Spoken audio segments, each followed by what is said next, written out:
What's going on, yo? What's going on? What's going on? Yes, Mr. Z is late. Late, right? Um, no excuses, y'all know reckless streams, and I could not change the situation, so here we are. Um, so admittedly, I struggled with this, right? So, um, y'all already know Mr. Z has no kids. I have no children, but just the idea of, and hopefully y'all checked out the link in the description box. I will be playing clips from it, so we will excuse me, we will be giving our fair use disclaimer, and we will be getting into it in a little bit. But yeah, I did struggle watching this because of the idea of putting your children in the best possible position, rigging the game in your favor, in your children's favor, which puts you obviously and puts your children in the best possible position. But what does that mean for upward mobility for the working class and the working poor and the lower middle class? What does that mean for the dynamism of your society and community and nation? Um, maybe that excuse me, maybe that adding on to the pessimism that might exist in your society. And listening to this, and we'll focus in on something that Dr. Richard Reeves said towards the end. I'm gonna bring you guys up early because I want to hear you guys' commentary also. Um, but yeah, so I've made mention of this, and I'm probably gonna try to find a better interview because this is the most recent one. But I've made mention of Dr. Richard Reeves' book Dream Hoarders, which is how I found out about him years ago. But I've made mention of this often. As I've been part of the Black Manosphere on different people's platforms, definitely on my own platform. Um, and the question I think that this poses, particularly for um, those of us that have the means, Mr. Z is not part of that top 20 in wealth. Um, but where's the line where you went too far? And I think Dr. Richard Reeves kind of poses this question, and actually there's some interesting back and forth between him and the interviewer about laws and statutes that should be put in place, because we're always going to look out for the betterment of ourselves and the betterment of our children and spouses, family.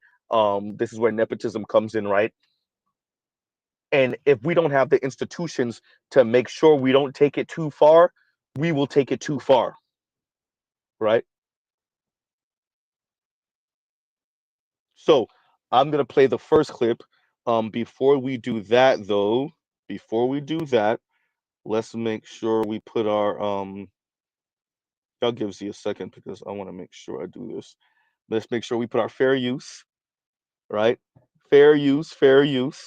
Um, but yeah, I think this interview, because it's the most recent, I think is going to be hitting on certain cylinders. And I don't recall if the college school scandal happened yet when Dr. Richard Reeves first published a book. I don't think the college school scandal, I think it was like Operation Varsity Blues or whatever it was called.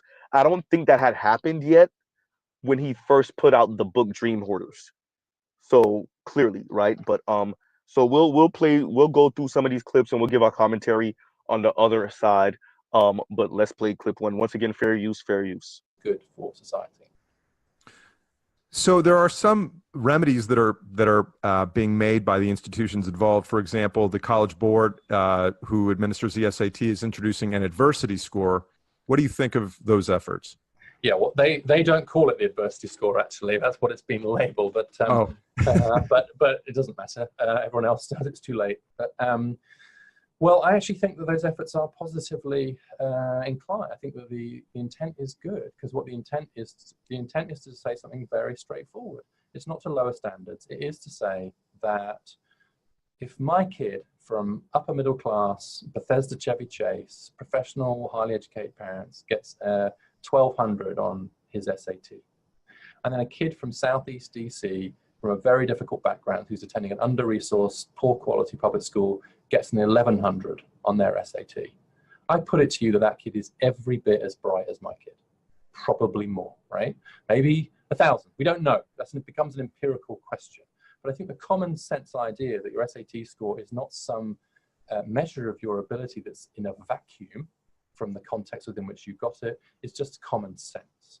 And so for colleges to take into account the sort of hurdles that someone's had to overcome, the background they come from, as they consider their admissions, is sensible. What the score does, what the adversity score does, is just make that a bit more empirical, and it makes it easier for admissions officers. It just creates a perfectly, I've looked at it pretty hard, it's a perfectly reasonable measure of people's background, and you just sort of say, okay, a poor kid with a lower SAT score is about the same as a richer kid with a higher SAT score. Now, cue outrage from rich parents, independent schools, etc., because they will say, oh, that's not fair. It's not, you're rigging. I would say you're leveling the playing field, not making it not level. So devil's advocate, because the upper middle class really need to be defended. So here I am to be their superhero. Let's assume that all that is taken into consideration, and that admissions officer who is evaluating Izzy and my son in a few years assumes that because they went to certain schools and we live in a certain zip code, that they have received every advantage. Does that not necessitate me to provide those advantages just for them to be evaluated on an apples to apples basis? Well, I think that that's actually a really interesting question, because an unintended consequence of this could be to escalate the arms race that you already see in upper middle class. So if you're going to get the sense that those of us who some of us might be trying to be a little bit more relaxed about this, will suddenly be like, hold on, I thought I could be more relaxed about it because I thought I was competing against a national distribution. If I'm actually competing against my local distribution, then, oh no, I will have to do all those things my neighbor is doing. So I can see how that could be an unintended consequence, but I'll say two things that make me less worried about that than perhaps you are. One, that's already happening. Yes. It's really difficult for me to imagine how the arms race could heat up much more, certainly in upper middle class neighborhoods. And two, even if it did a little bit, it would be a price worth paying if colleges use that score to really radically change the way they think about admissions. The truth is that the highly selective institutions of the US, they just serve upper middle class kids. That's who they serve, and that's not sustainable. I proposed that unintended consequence on Facebook, and one of my friends from Facebook, corporate Facebook, Doug Stotland, who lives in Palo Alto, said, there's no way it could get any more intense here in Palo Alto than it is already. And I was like, okay, fair point. I was just trying to be provocative a little bit and see what. So in what you're doing. So what y'all heard there is that the upper middle class are hyper competing, number one. But what you see is that the exclusive universities, so the Harvards probably and whatnot, the Yales, the Princetons, pretty much serve rich and upper middle class kids, right? It's like a solidification of the class, right? And later on, they're gonna get into that part of the conversation. I don't recall, I clicked this in order, but and I downloaded it in order, but I'm not sure if it downloaded in order. So there's that part. But yeah, so what you see here is the competition is stiff for them, number one. But as Dr. Richard Reeves said, this is like class not folding in on itself, but replicating itself in what these Ivy Leagues and really dope, the high tier universities, what they do is just kind of once again replicate the class position and solidify the class position, right? It becomes more crystallized, as the interviewer said later on in the conversation, right? I want y'all to think about that as Black men and what it means for you, for your class position, for your sons and daughters in the future, maybe even for the women who decide to get on your program. Yeah, right? And for some of us, we are on the positive side of this, so we kind of want the game to still maintain itself the way it is and be rigged. And for many of us, most of us, because once again, we're Black and we're Black men in America, we want to see an end to this, right? Legacy and mission included. Oops, right? So y'all gives you a second, and let's get to the next clip. And here y'all go. People would find to be quite unpopular. Are you liked by your peers and neighbors? Are your positions liked by your peers and neighbors? Well, it's funny you mention that, but none of my neighbors or friends have invited me in to talk to them since roughly the time my book came out. So I can't answer your question because I haven't spoken. They seem to have gone all quiet on me. I think the honest answer is that even in I think what's most interesting about this is, yes, these are kind of unpopular views in many cases.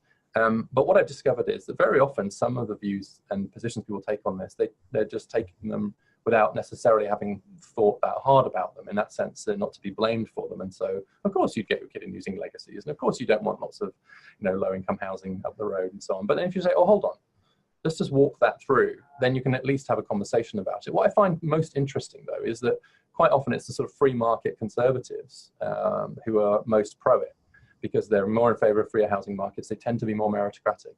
And it's very often it's kind of progressives and kind of liberals who've got themselves tied up in a knot about this. And I think it's kind of, they kind of almost, I feel, a cognitive dissonance. I think at some level they kind of know that some of what they're doing is contributing to the very inequality that they rail about.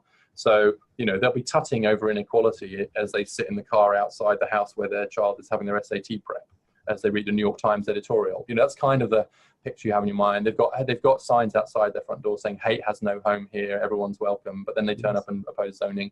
And so there is this kind of, and I do think at some level quite a lot of people have that dissonance. And in fact, one of my colleagues at EJ Dion, who writes for the Post, is a colleague here at Brookings, he said to me, I've come to realize that I spend all day declaiming against inequality and then every evening and weekend adding to it. Yeah, it's kind of, we our son has a summer birthday, and so we did the math on holding him back when he was in pre-K. And I was thinking to myself, well, on the macro level, I don't really like this policy, but I don't give a shit about macro issues when I'm dealing with my own child. I'm thinking about his welfare and his welfare only. Yeah, and the difficulty is, look, the human nature is to just want absolutely the best for your kid, right? You just want, and that's A, it's human nature, and B, it's good human nature, right? Let's be clear, that is a great instinct. And in no way should this be seen as an argument against that. It's a good. But there are other values and there are other goods. And so the really difficult question is, how do we collectively decide where the line is between the natural desire of parents to want the best for their kids and our collective desire to have a fair society? So yes, you're holding your kid back, etc. But I don't suspect you're going to bribe the teacher to get him into a better math class. I don't expect you're going to kind of bribe a coach to get him. I don't expect you're going to cheat. I don't expect you're going to do that. I expect you're going to, and so actually there are limits, right? And so what's the limit? And the limit tends to be agreed through social norms.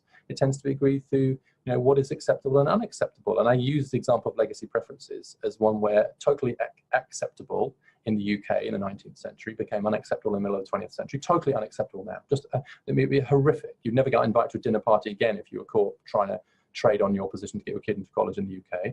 It was unacceptable in the US in the 19th century, became acceptable as a way to keep Jews out of Ivy League colleges, and now is seen as perfectly acceptable by the most liberal people I know. And so social norms do change as to where that line is.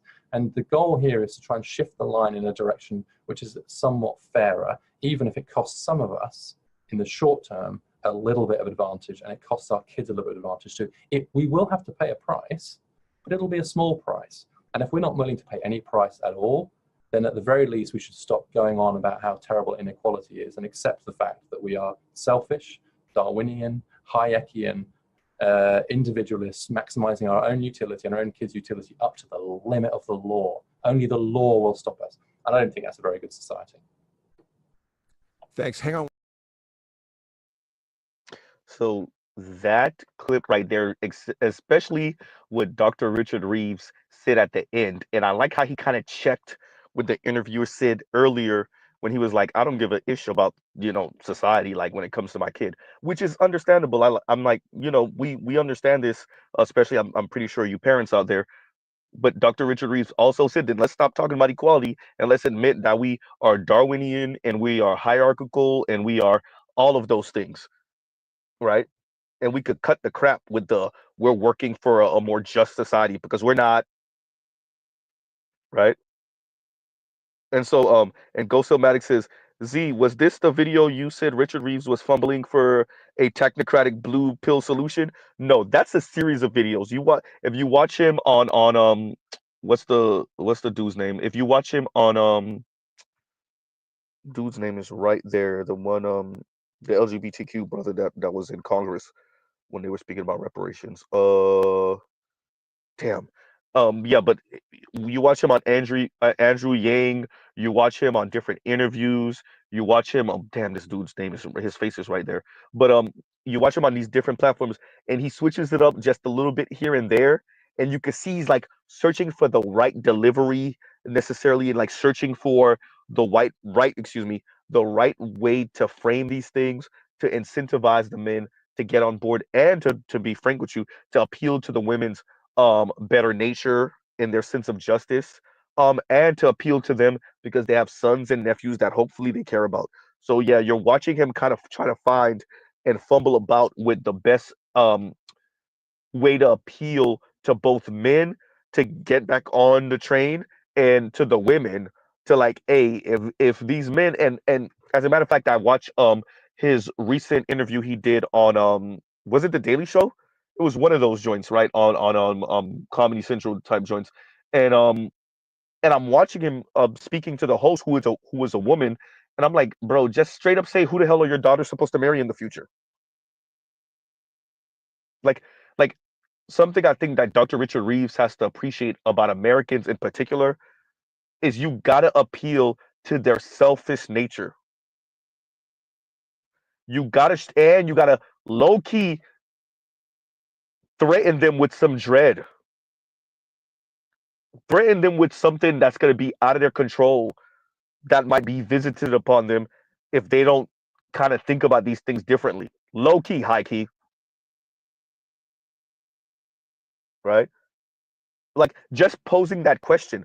Well, I hope your daughter knows how to fight. And I know you're not going to say it like I do, Dr. Richard Reeves, but I hope your daughter knows how to fight, because she's going to be fighting, especially white women. She's going to be fighting for those elite men that your daughter and all the other women her age are going to want.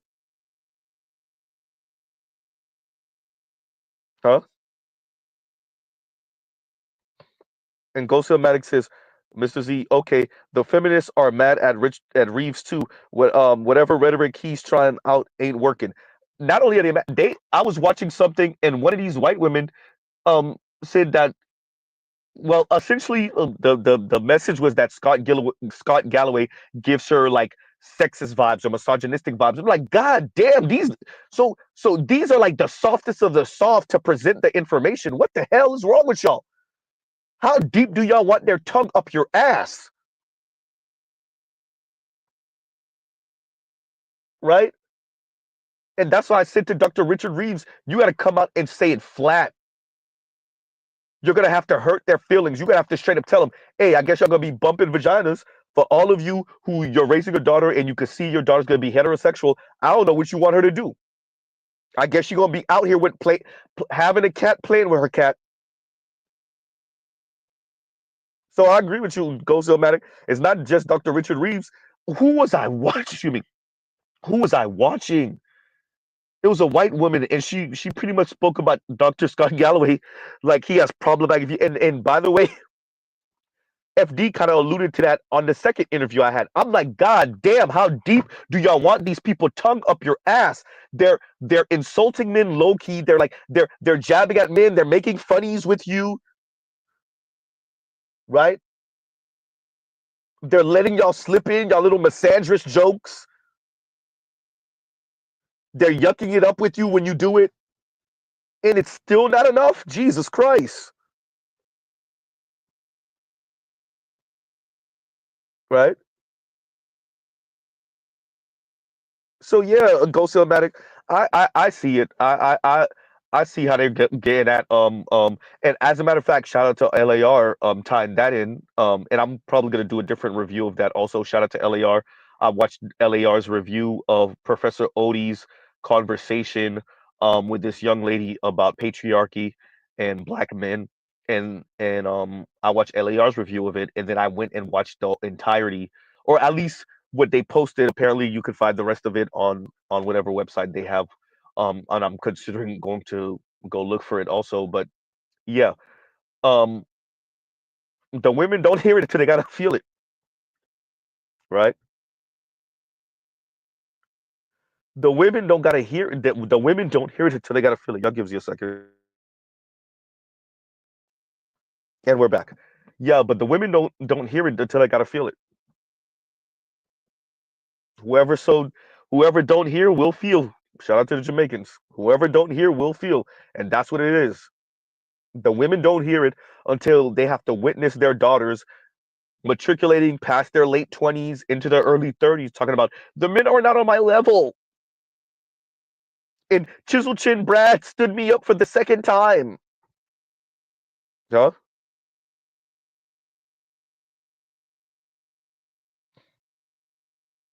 So fine. If the women don't want to look out for the boys and the men, then let them and their daughters feel what that look like. Let them go bump vaginas. Let them go hair pulling in the middle of the bar in the club as y'all fighting over the same dude.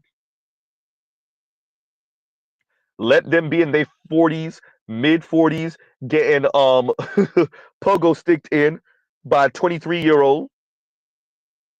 Let let them deal with the consequences of their own worldview.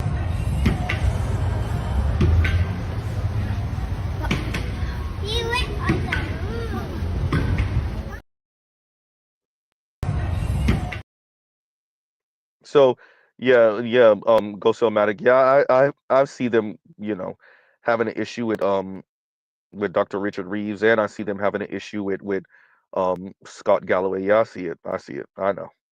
All right, I know. So and let's continue with the next clip. But yeah, as you can see, as Dr. Richard Reeves said, if we're not going to change it, and this is why Mr. Z is talking about the institutions, not necessarily the individual, because the individual is going to do what is in their best interest, what is in their self interest, and we can expect nothing less or nothing more from them.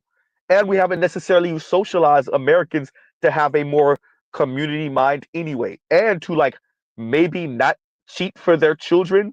When Dr. Richard Reeves was saying, you wouldn't cheat for your son now, would you, or your children, would you? And I'm like, I don't know. This guy sounds like he would, right? And so we don't raise Americans necessarily to think about the greater good and maybe even sacrifice a bit of their own self interest and the interest of their children for the greater good of society. And so, if we're not going to raise them to do that, then we have to bolster the institutions that make sure that these people don't take their money and then rig the game further in their favor. And that's exactly what they've done,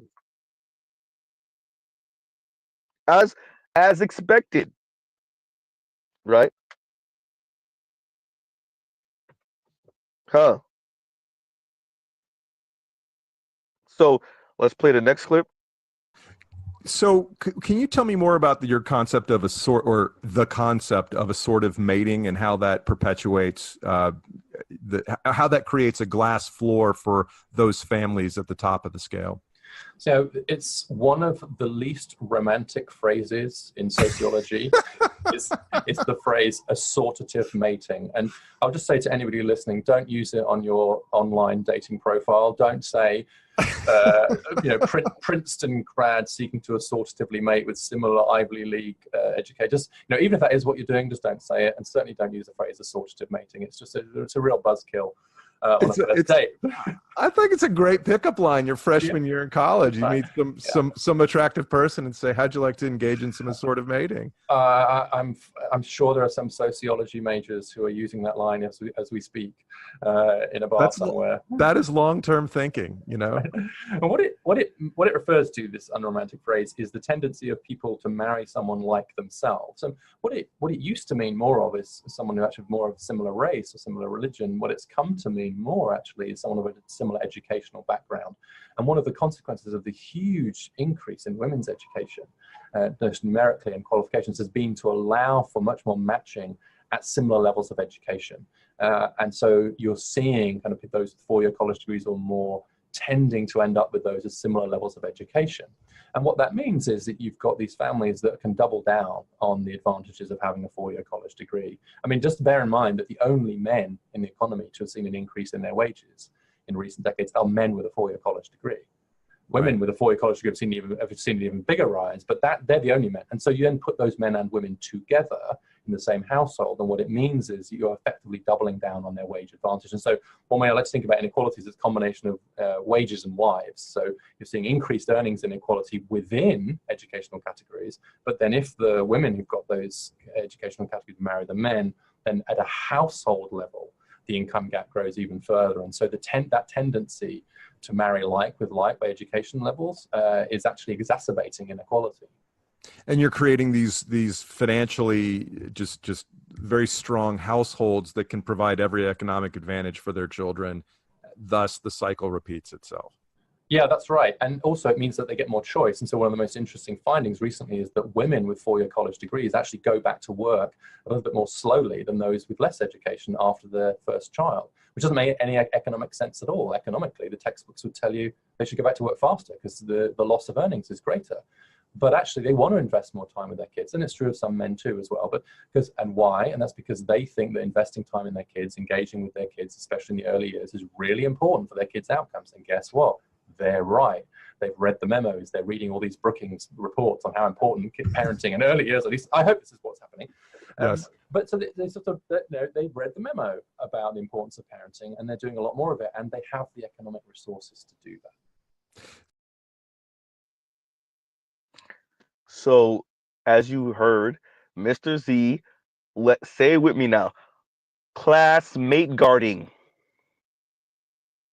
To go into L's active question right here, and L's active ask, what's to stop lower income women from seeking the top tier men with more freedoms to pursue education?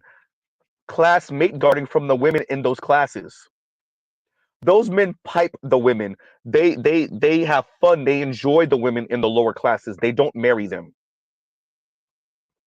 Now, a disproportionate amount of them will marry those women compared to the women in those classes marrying the men in lower classes.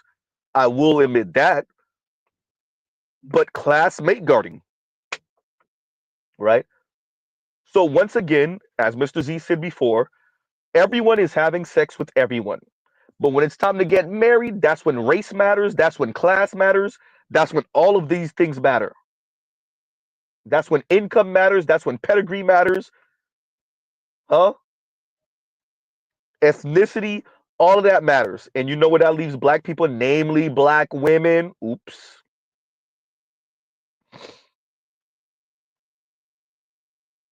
Huh?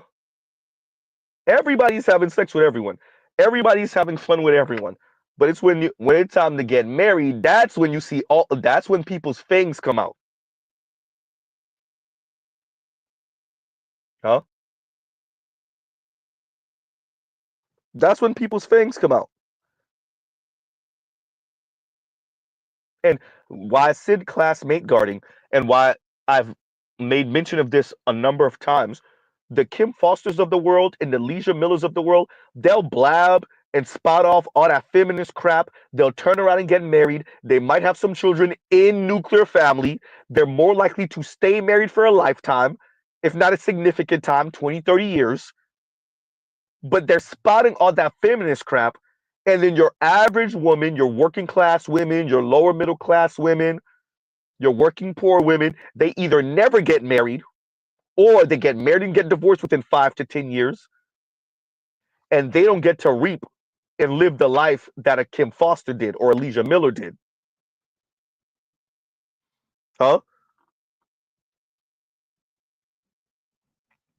That's why I've said this before. These women, these feminist women that are upper middle class, sometimes even solidly middle class, are average black women's class enemy. These petite bourgeoisie, especially in the black community, these petite bourgeoisie Kim Foster types, huh? At least Julesy will somewhat admit this, right? But these class enemy to black women, the Chrissies, the Shira Sevens, which Kim Foster's a little bit different on the scale of that, right? Because she's more on the left, politically it's a little different. She's not about that kind of glam stuff. Even though she's living that life, she don't really push that on her channel. But yet and still, all of these people talk all this crap. They might turn around and get married. And the Shira Sevens, what makes what they say so egregious, she pretty much telling those women, hey, don't get married if you can't find a man like my husband. Which puts these women in even more of a disadvantage. Huh? If you can't find a man with the bag, ain't no point. Same thing with Real Talk with Yeti. What's the incentive? I want to be a kept woman of leisure. Yeah, that's not, you can pull that Real Talk with Yeti because you earning a good 6 figures off of YouTube a year. These other $40,000 a year women, $35,000 a year women, $55,000 a year women who are listening to you, all you're doing is giving them the rhetoric to barely keep themselves sane, if that's what you want to call it, as they traverse this life single as hell, going from one man's bed to another man's bed. Oops. Oh, fine, they're doing the celibate thing like you with the rose toy. Huh? Buzzing themselves to death, Buzz Lightyear style.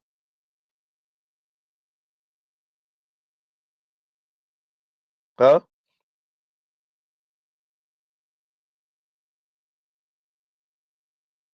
So, you know, to L's Active's question again, I see this as what it is. It's class mate guarding from the women at the top. Those upper middle class and above women, maybe a few of the solidly middle class women, right?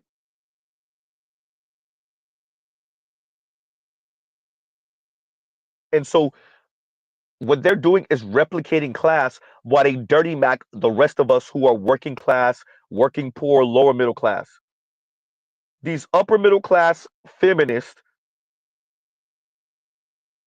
are spouting all their crap. Tommy Lauren, y'all. They spout all their crap about how men are not on their level, and when they break up with this guy, or when they get their heart broken, when Chisel Chin Chad doesn't bow down, they come online and spout all their crap. Other women clap it up for them and encourage them. And yeah, girl, I feel your pain, girl. Me too.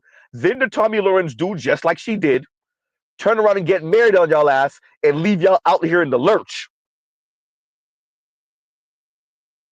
Maybe for a lifetime. Oops. How she goes out and sells out in the sunset with a new Chisel Chin Chad. And all you have is your men ain't ish, in specific in the black community, black men ain't ish rhetoric.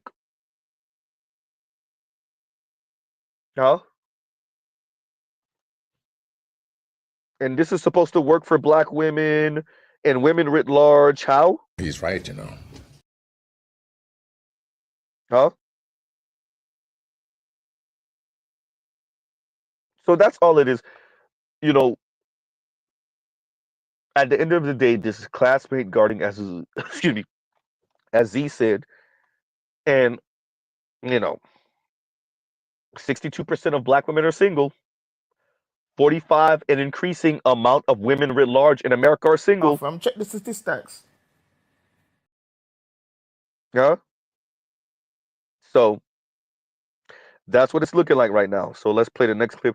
And y'all like, share, subscribe, hit the super chat, and we will play the next clip. And y'all gives you a second. It should be this one.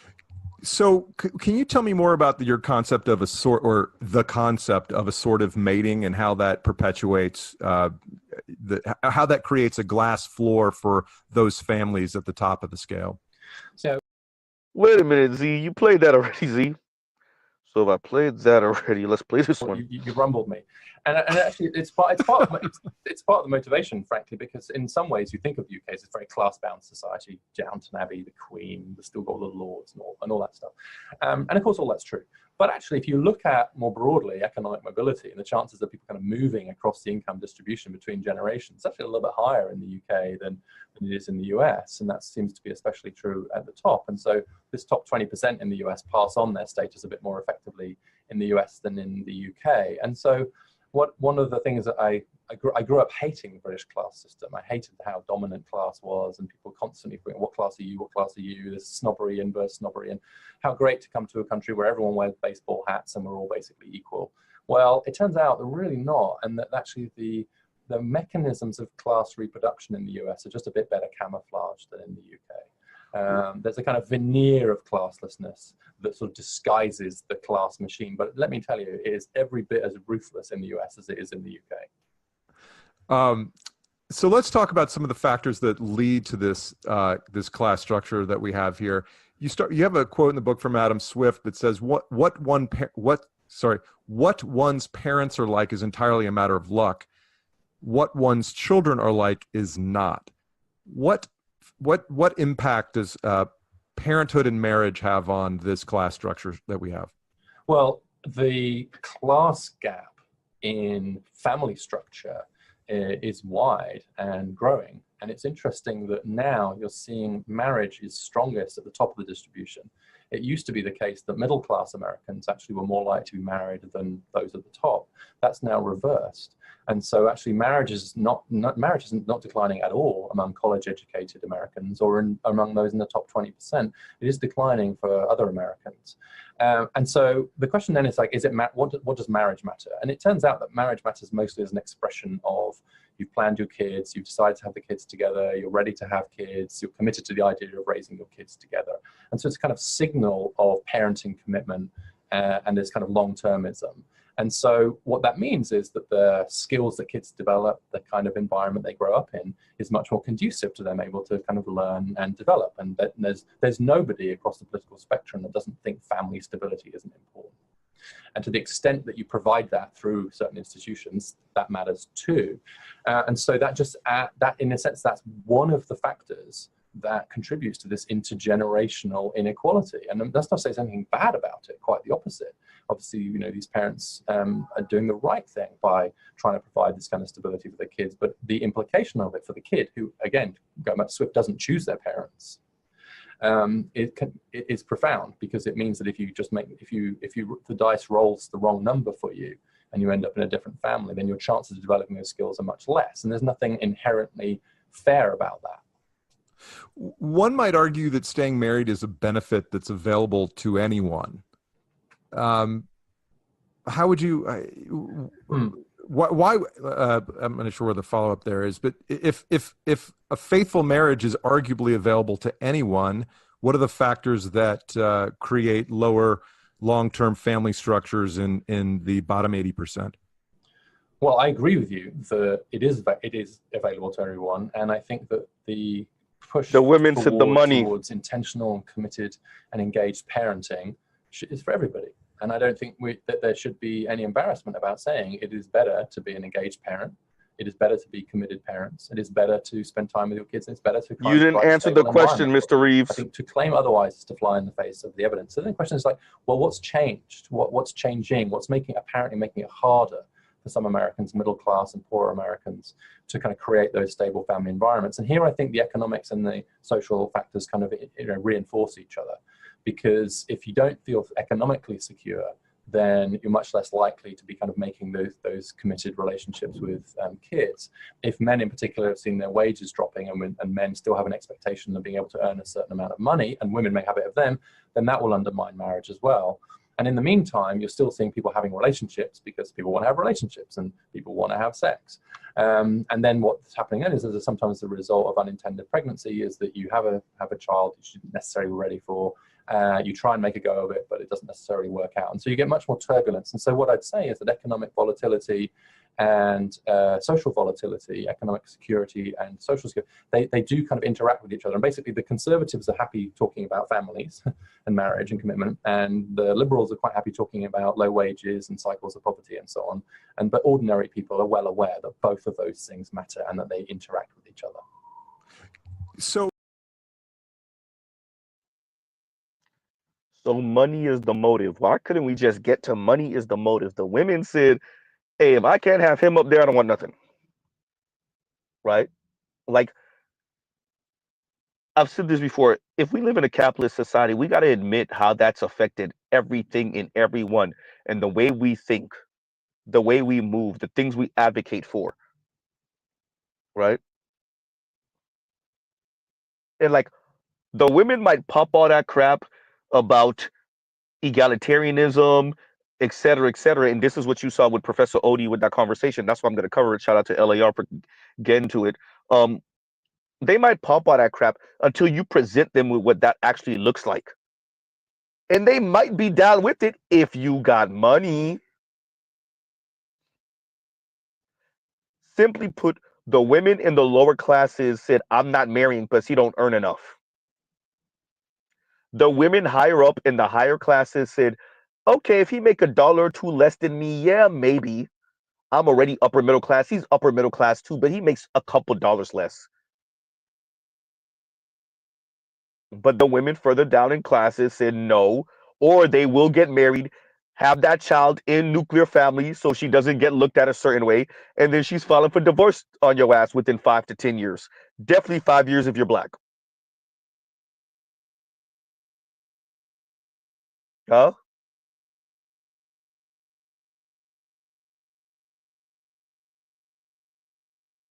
So these are things that's going on. Um, this is what I would argue is affecting that. It really is that simple to me, right? Especially when you follow the trend of who's getting married and who's not getting married, right? Who's filing for divorce and who's not filing for divorce, and you track that along class lines, it says everything, huh?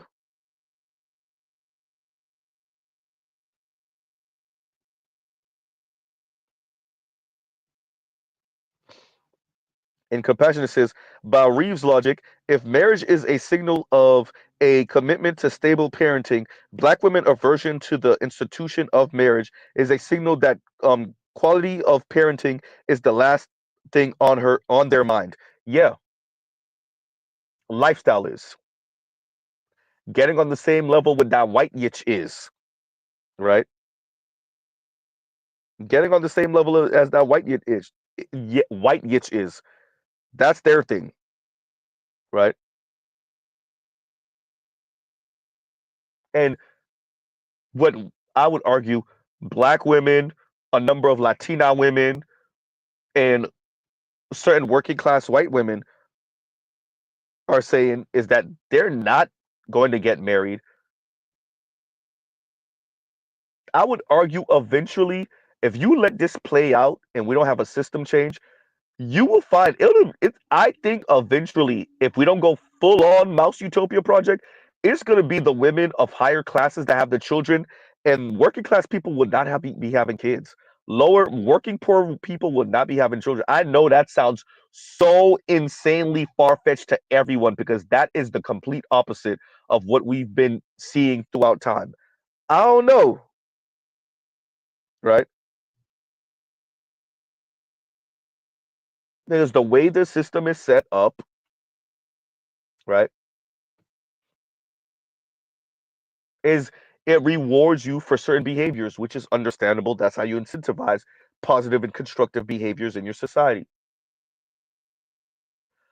But even if we were all playing that role, only so many of us could be part of that top tier. And what you see a lot of folks saying, women saying, is I'm never going to be part of that top tier. So to hell with all of your institutions in the first place. Huh? They're not even saying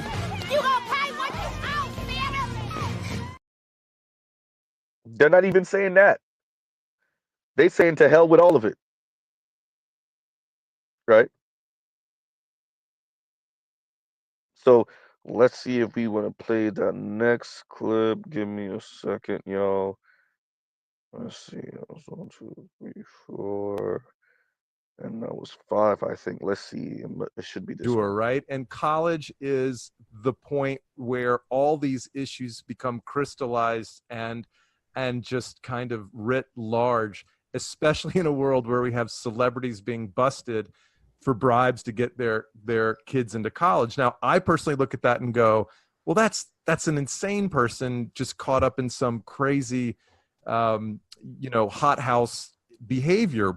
And that's not representative, but it's just sort of the nth degree of what we all do on a day-to-day basis as parents to give our kids advantages. Yeah, I mean, I think the Operation Varsity Blues sting that caught all these celebrities in the college admissions scandal revealed something very interesting. It was the lengths that parents will go to play this game. And they clearly crossed the line. They actually crossed the line which is defined by the law. So what they ended up doing was illegal. But my view is that what they did was only different in degree rather than in kind from what other parents do. Okay, so the difference between that and donating your way in, pulling some strings so that because you happen to know somebody, to being able to kind of use your resources to sort of show the school how interested you are in the school, which is one of the factors they take into account. Even, God forbid, using legacy preferences to give your kid an advantage. So the lengths that other people go to kind of get their own kid in, some of which are fairer than others. I think all these people did was take that to a natural extension. And that's because of two things. One, college admissions has become this huge bottleneck in the American opportunity structure. Post-secondary education, colleges is really where the rubber hits the road. That's where the US class system reveals itself, right? Mm-hmm. Less so in K-12, but that's where you can see it. And you just look at the numbers. Most of the institutions involved in the scandal take more kids from the top 1% of the distribution than from the bottom 60% of the distribution. They're class reproduction. I think that I'm going to play this again, but I think y'all need to hear that. Those institutions that got caught up in the school scandal take more kids from the top 1% than the bottom 60%. Meritocracy, right? Huh? Meritocracy, right? You want to talk about rigged game? What are the odds that you have colleges and universities with thousands of young folks, and the masses of them are coming from that top 1% compared to the bottom 60%, or the masses of them are more likely to come from the top 1% than the bottom 60%? Huh? Say that, Saint Cyr, right? And Saint Cyr says, Z said, calling all bootstrap bros to the front. And that's really what it is, right? He's right, Right? Because somebody got to do the math. 2 + 2 is 4, -1, that's 3, quick maths. Right? What are the odds? So everybody goes after affirmative action to get at black folks, black women. Really, the white conservatives have their own reason. They really try to get white women back in the kitchen, but that's a whole different conversation, right? But everybody goes at affirmative action. Meanwhile, these colleges and universities, some of these colleges and universities are bringing in the top 5%, the top 20%. How many times more likely than the bottom 50, the bottom 60%? Huh?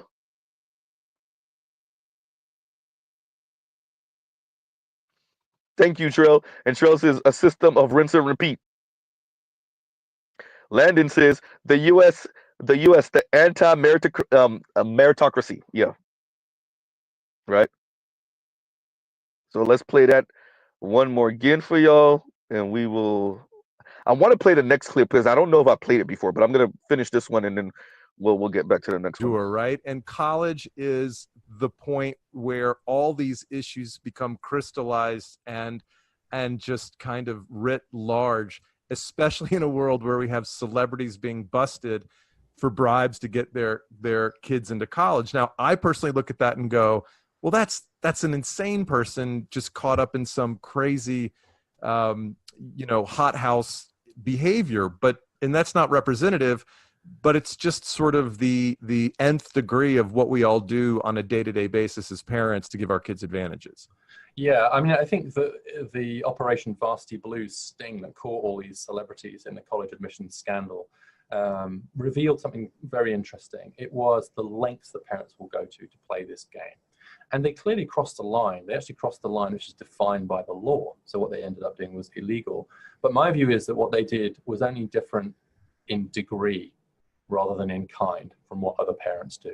Okay, so the difference between that and donating your way in, pulling some strings so that because you happen to know somebody, to being able to kind of use your resources to sort of show the school how interested you are in the school, which is one of the factors they take into account. Even, God forbid, using legacy preferences to give your kid an advantage. So the lengths that other people go to kind of get their own kid in, some of which are fairer than others. I think all these people did was take that to a natural extension. And that's because of two things. One, college admissions has become this huge bottleneck in the American opportunity structure. Post-secondary education, colleges is really where the rubber hits the road. That's where the US class system reveals itself, right? Less so in K-12, but that's where you can see it. And you just look at the numbers. Most of the institutions involved in the scandal take more kids from the top 1% of the distribution than from the bottom 60% of the distribution. They're class reproduction machines. And so of course you want to get your kids into them. And you get their brand value as well and so on. So it's a huge bottleneck. And actually, it's not quite as important as people think it is, but it's also these rankings and the sense of just, minute differences mattering hugely it's infected the American upper middle class, I would say, this college race. That's one thing. And the second thing is it's a game. It's so complicated, it's so opaque, it's so open to abuse that if you create a complex, difficult to understand game around college admissions, and of course everyone will game it, and then some people will cheat it. And I think to some extent, what we've done is we've become accustomed to the idea that these college places are for sale, one way or the other, whether you're buying extra prep or you're buying through donations or you're buying a plane ticket to go visit it or you're buying it through. And as soon as you've accepted that to some extent they're for sale, should it be any surprise that some people try to steal it? Because we've commoditized it and we've made it so unmeritocratic that in some ways you can't sort of blame these parents for just going the extra mile. I do blame them, to be clear. They're criminals and should go to jail. But their behavior is explicable in the light of the system we've created. It doesn't happen anywhere else in the world. So not to put you on the spot, but this raises the question of how should we and how will you address the game of college admission for your own kids by at the same time trying to play it fair and giving them every chance they should have? So I've cheated. So my first two have gone to college in the UK, which has just a straightforward admissions procedure. It's very simple. You get these grades, you get in. You don't. We don't care about anything else. We don't want an essay. We don't want to know whether you played lacrosse. We don't care whether your mum came here. We just don't care. The form it's like a 2-page form, in or out. And so that's all. But the third, my youngest is actually he's a junior now, rising senior, is going to apply to the US system. So I am going through that. I think it's just a question then of kind of where do you draw the line? And it's the line I try to articulate in my book is between wanting your kids to succeed in the meritocracy of the labor market by just giving them as much skill as possible, right? So does that mean if they're struggling in a particular subject, you get them extra help if you can afford it? Yes. Do you pay for kind of online SAT prep courses? Yes. Do your kids actually use them? No, in my case. Was it a waste of money? Yes. But it's there, and actually but then there's another set of that, and I've made this very clear to my kids. In fact, I said it publicly to one of them. I will never help you get an internship. I will never help you get a job. I will never help you get a college place, and neither your mother or I will ever do that. She could use legacy preferences. She went to US college. I know lots of people that could probably help in this kind of world, but I will never do that because that displaces somebody else who would have otherwise gotten it. Now, you may well get it anyway, just because you've had so many advantages. The thing is that the kids who we're talking about have so many advantages already.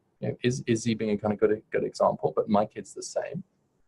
That actually to say on top of all these other advantages, we're also going to rig the system in their favor is, in my view, rubbing salt in the wound, right? It's not as if they weren't going to succeed anyway, to some extent or other. So what it means is that maybe they're going to go to your excellent public 4-year university rather than an Ivy League. Well, boo-hoo. They're going to be fine. And if those are and what that means is that the kid who was otherwise going to get to the Ivy League, who your kid displaced, does get to go. And that's net good for society. So I would add something to what Dr. Richard Reeve said. You can see the class structure crystallized in college and university. I would argue also with marriage and divorce and who's getting married and divorced. who's getting married, who's staying married, who's getting divorced. It may not be as great of a indicator as or a one-to-one indicator with college, although I'm pretty sure it's getting that way, especially when you start coming down um in age, under the age of 50, maybe 45 years old.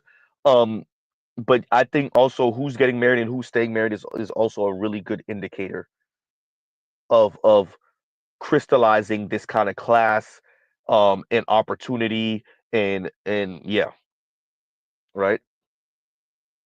So I see what Dr. Richard Reeves did, and I would submit to him the way these people are using college and university, excuse me, living in certain neighborhoods, excuse me, the price of homes, pricing people out, um, incorporating different cities, all of that is to replicate that class once again. And on the surface, I don't know how much of a problem I have with it. I just appreciate that when you scale this nationwide to 340 some odd million people, that's not, excuse me, that's not sustainable. That's the problem. When you scale that to 340 million people, it's just not sustainable. The zip code map that shows you or that can predict pretty damn well what the outcome of a person's going to be based off of the zip code they were born and raised in. No, like you can't claim meritocracy when we can almost guarantee what the likeliness or the guarantee what the outcome of a person will be, what they're roughly going to earn, whether they're going to have children, whether they're going to have children out of wedlock, most likely. You can't have a society where we can make a pretty good educated guess, a hypothesis on that, and 7, 8 out of 10 times be correct, maybe 9 out of 10 times be correct, and then call that society a meritocracy. That's not a meritocracy. Maybe that'll be the next thing I cover, a lecture or interview by Michael Sandel, his book Myth of Meritocracy. That might be something that might be coming up. That might be on the docket, right?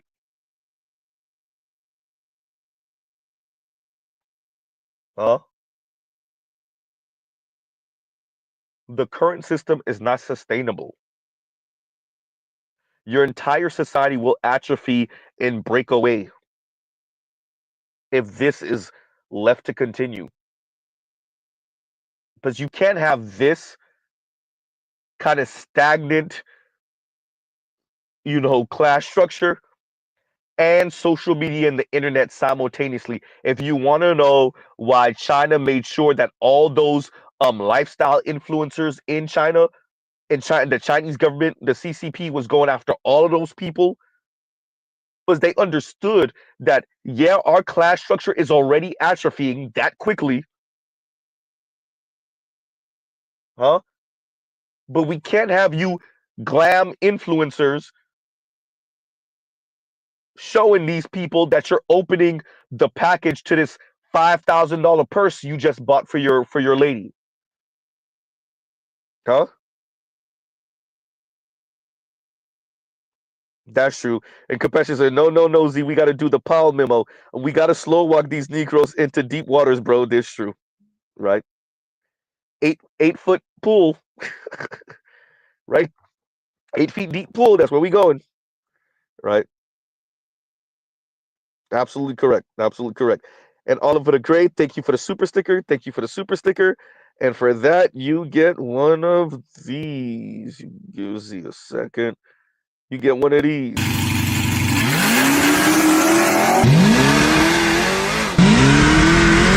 Yep, I'm flying through the air. This is not good. And thank you for the super sticker. Thank you for the super sticker. Right? Like, share, subscribe, hit the super chat. Right? And let's see if this clip If I didn't play it already, I'm not sure. Let's see. You rumbled me, and actually it's part of the motivation, frankly, because in some ways you think of the UK as a very class-bound society, Downton Abbey, the Queen, the still got all the lords and all that stuff, and of course all that's true. But actually, if you look at more broadly economic mobility and the chances of people kind of moving across the income distribution between generations, it's actually a little bit higher in the UK than it is in the US, and that seems to be especially true at the top. And so this top 20% in the US pass on their status a bit more effectively in the US than in the UK. And so one of the things that I grew up hating the British class system. I hated how dominant class was, and people constantly going, what class are you, what class are you? There's snobbery, inverse snobbery, and how great to come to a country where everyone wears baseball hats and we're all basically equal. Well, it turns out they're really not, and that actually the mechanisms of class reproduction in the US are just a bit better camouflaged than in the UK. There's a kind of veneer of classlessness that sort of disguises the class machine. But let me tell you, it's every bit as ruthless in the US as it is in the UK. So let's talk about some of the factors that lead to this this class structure that we have here. You have a quote in the book from Adam Swift that says, what one's parents are like is entirely a matter of luck. What one's children are like is not. What?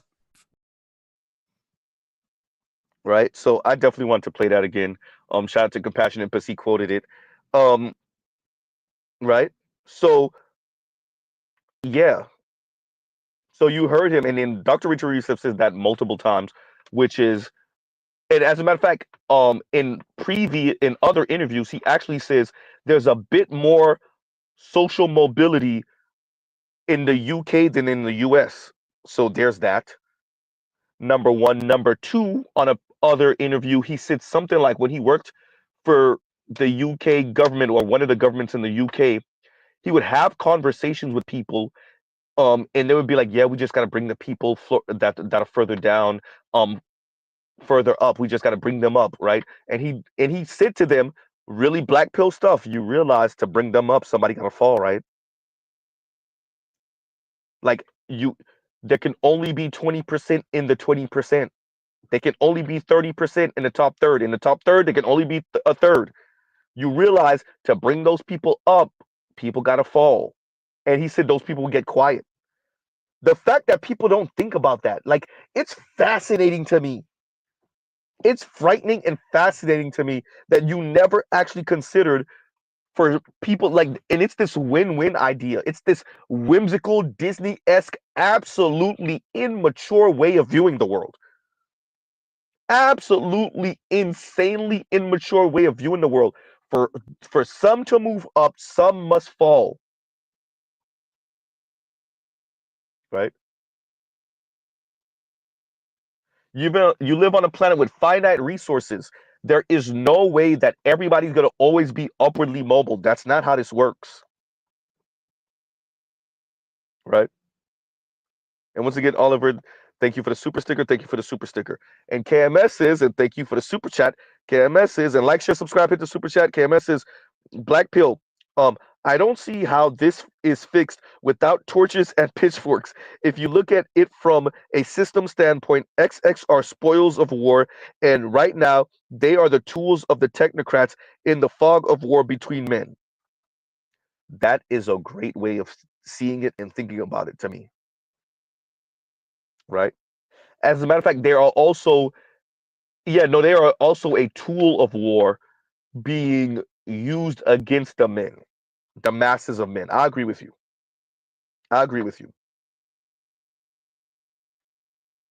Right? And if you hear what I've said it, I said it a little while ago, which is like, y'all are in the way, dear women, y'all are in the way. For those of you that recall when Z recorded that, I don't know how many months ago that was, one night, but I was like, y'all are in the way. This is really not about y'all, but y'all are in the way.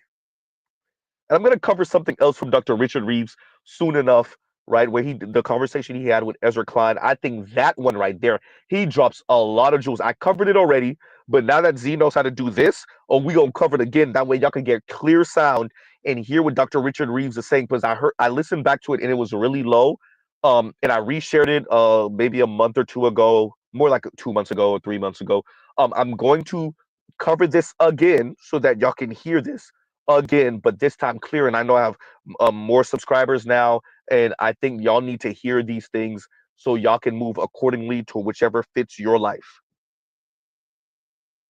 Right? But I agree with KMS on this. Huh?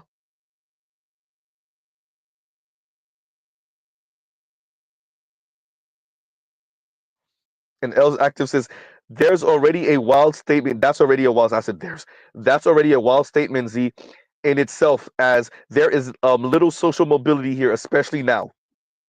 Right? Well, that's what Dr. Richard Reeves said. And well, now he's a U.S. citizen, naturalized. But yeah, that's what he said. And he's from the U.K., born and raised. Right? Oh, man. Right? So as I've said before, the top 20%, but we got brothers here that are making top 20% income, and they're gonna have top 20% wealth. With that, the top 20% are running away with everything. I can't recall. I'm gonna butcher it. But like even when it comes to stocks and investments, like I think like the top 20% has like 80% or 90% of the stocks in America. Like it's just something stupid. And numbers like that are replicated in just about everything going on in America. The top 1% own like 40 some odd percent of the wealth. When you add the top 80%, it's like 80, 90 some odd percent, 95% of the wealth. It's some stupid number, right? And like once again, the top 1% will own 40-ish% of whatever, 50% of whatever. When you add the other top 20%, it'll be like pretty much 90%, 80%, 85% of whatever, 90%, 95%, excuse me, of whatever. And then like the bottom 50% will be like 5% or 3% of whatever the hell ever. And you'll see that number replicated in just about anything you can name in America. And it's stupid, right? So yeah, y'all. I definitely want to play that for you guys. Oh yeah, and KMS for your super chat. We got this. If I could find it, that would be great. Gives you a second. We got this for you.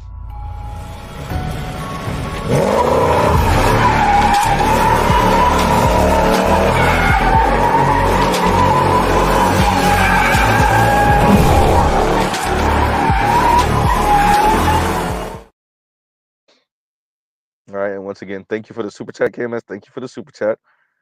Right, but yeah,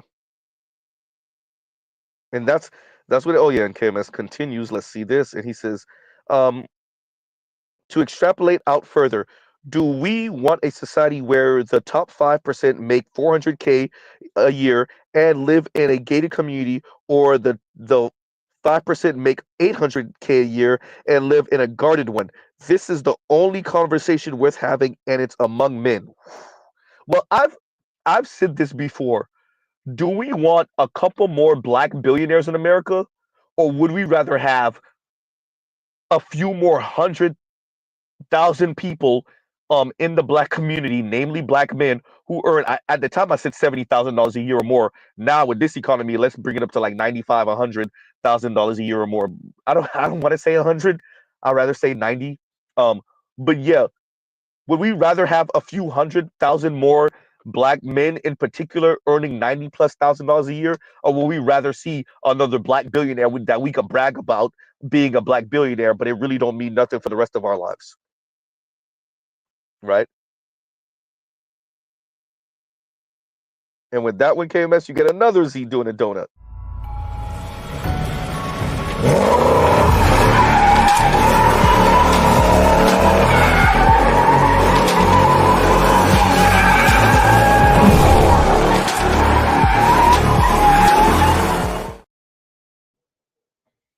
Right?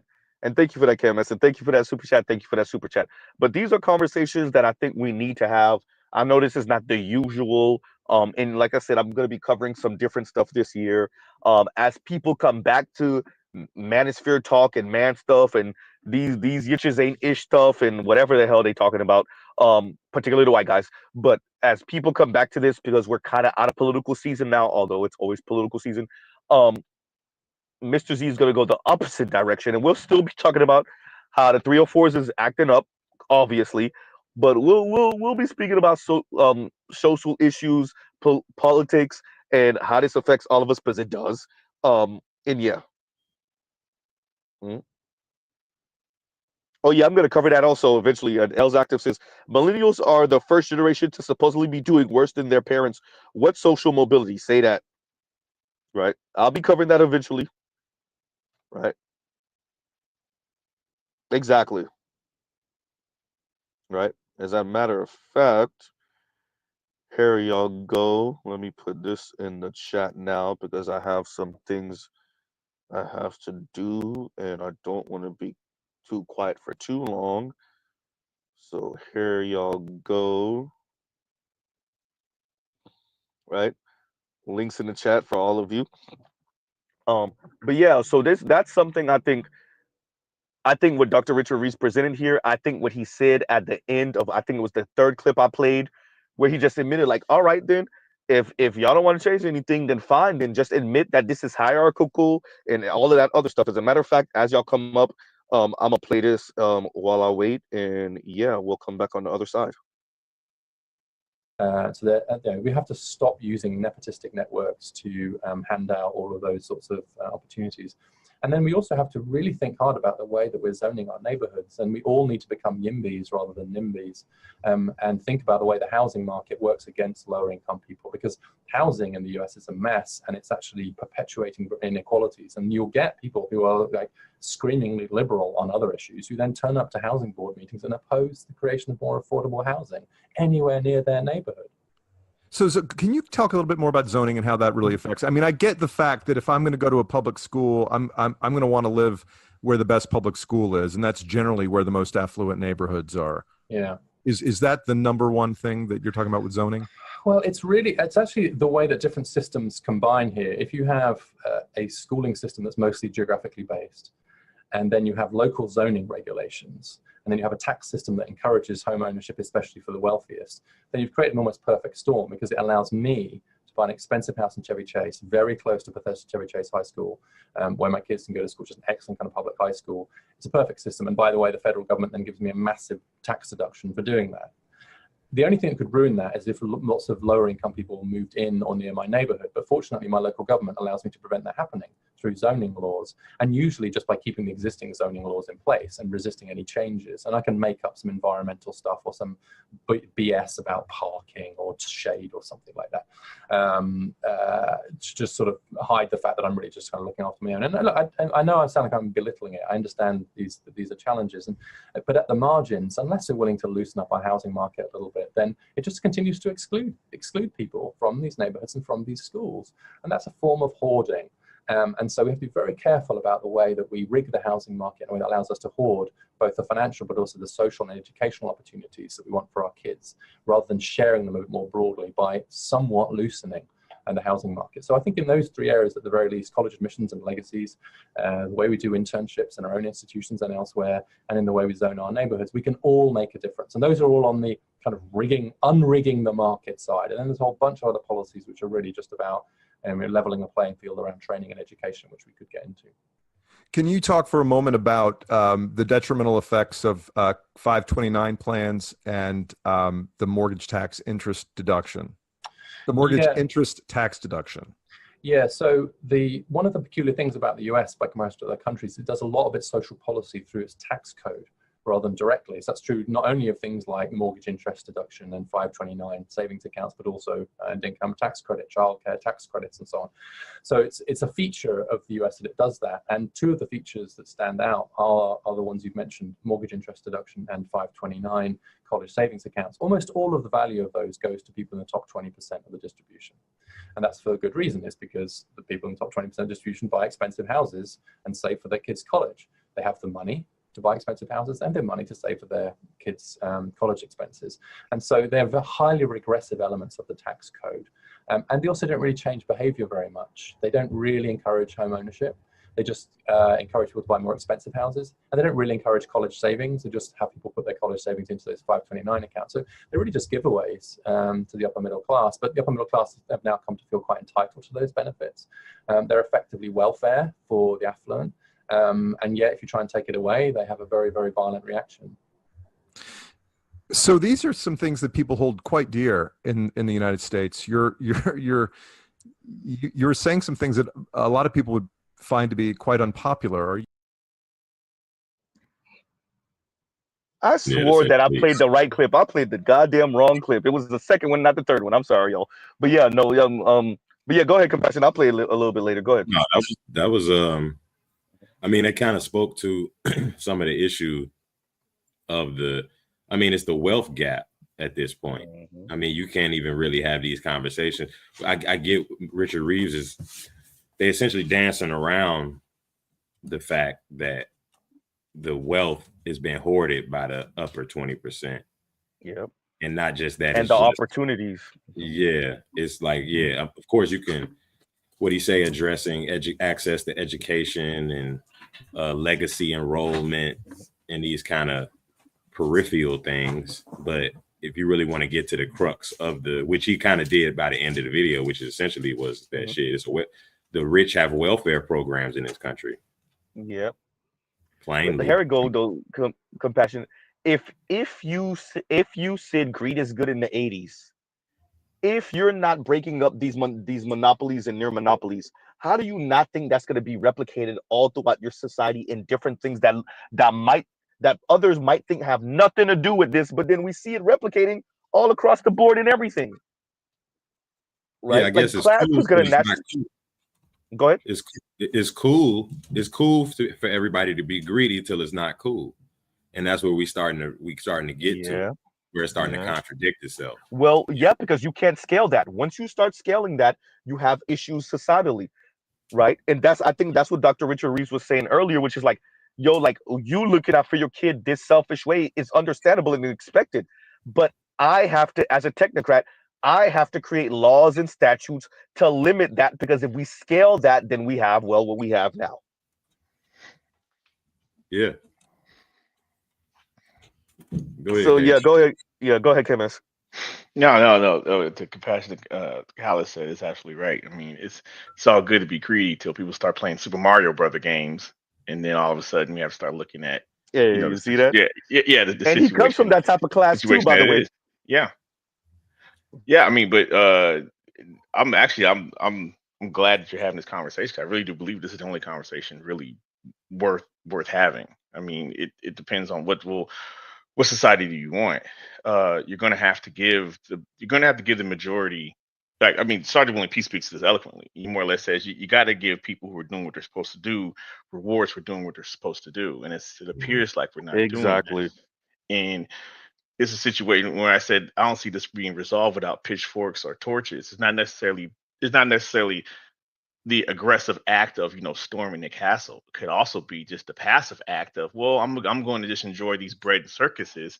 I'm gonna hit this morphine button that's known as Corn Hub, or waiting for GTA 6 to come out, or living an efficient lifestyle, and the castle's going to fall just by aspect of neglect. So it's to their it's to. Isn't that already happening though, KMS?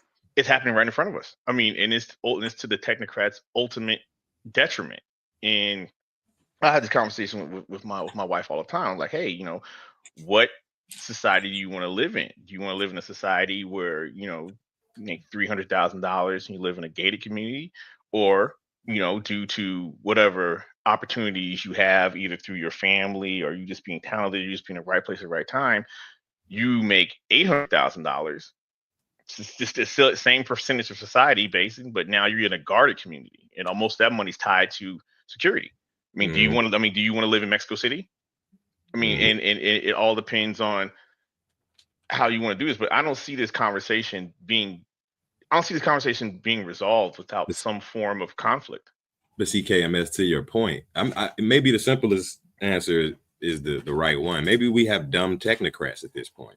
Maybe because we're doing this social math on fucking YouTube, sitting in our fucking boxers. Yeah. We're not. No, I agree. Do we have dumb technocrats, or do we have invested technocrats? No. Well, hold on. Technocrats are always invested. Hold on, let's absorb this. Let's look at it from a situation of nobility. You do have blue-blooded nobility, where the king keep replicating inside of their inside of their own, you know, circle, to the point to where you have blue-blooded lizards that don't know what the hell's going on. They are royalty, they are on top, but are they there from an aspect of merit? No. It's called legacy admissions, right? Shout out to the Habsburg chin. And they've been doing that for how long now? So now they got to the point where the managerial class needs Richard Reeves to spell this shit out to them very simply with crayons, that they can't steal all the money and expect the system to keep going. And like, if he has to do that in crayons, as it seems that he has to do, how dumb are they? These aren't the JP Morgan Chase or the Carnegies that, or even the Fords.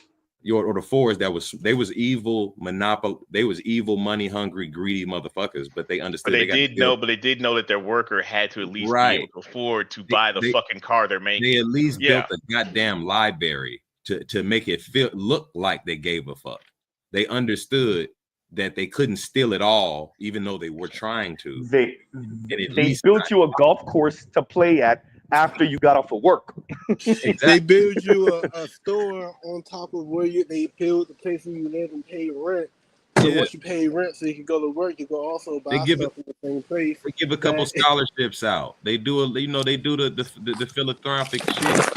We at the point now where it should be. We are doing the philanthropic thing though, the compassionate. I mean, the Sackler family was being super philanthropic while they was pushing them pills on the Midwest. They were being philanthropic on the East Coast and the West Coast.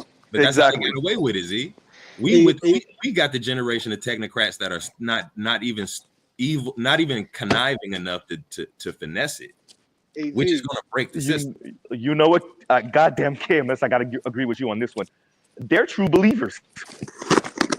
I think the technocrats of old were not true believers. These actually believed in the BS that their forefathers built. They don't believe that you're supposed to spread enough crumbs so that the people don't come at your neck. Yeah. But here's the problem with that is that they also believe that the system that they're in is self-sustaining, as in I don't have to do nothing but exist in it. No. No, you have to work it, you have to groom it, you have to make it work not only for you but also for everyone, even the people you're exploiting. And the problem is it's no longer working for the people exploiting anymore. But isn't that a product of being part of the microwave generation? What do you mean? Meaning what do you mean by that, Vince? Go ahead. Meaning that, like, when, you know, back in the day, they knew that they had to water their plants and flower their plants and stuff like that, and that they was eating off what they grew and stuff like that. Versus if they're true believers of what's already built, they probably think that it's already self-perpetuating. They don't have to do anything to make it happen.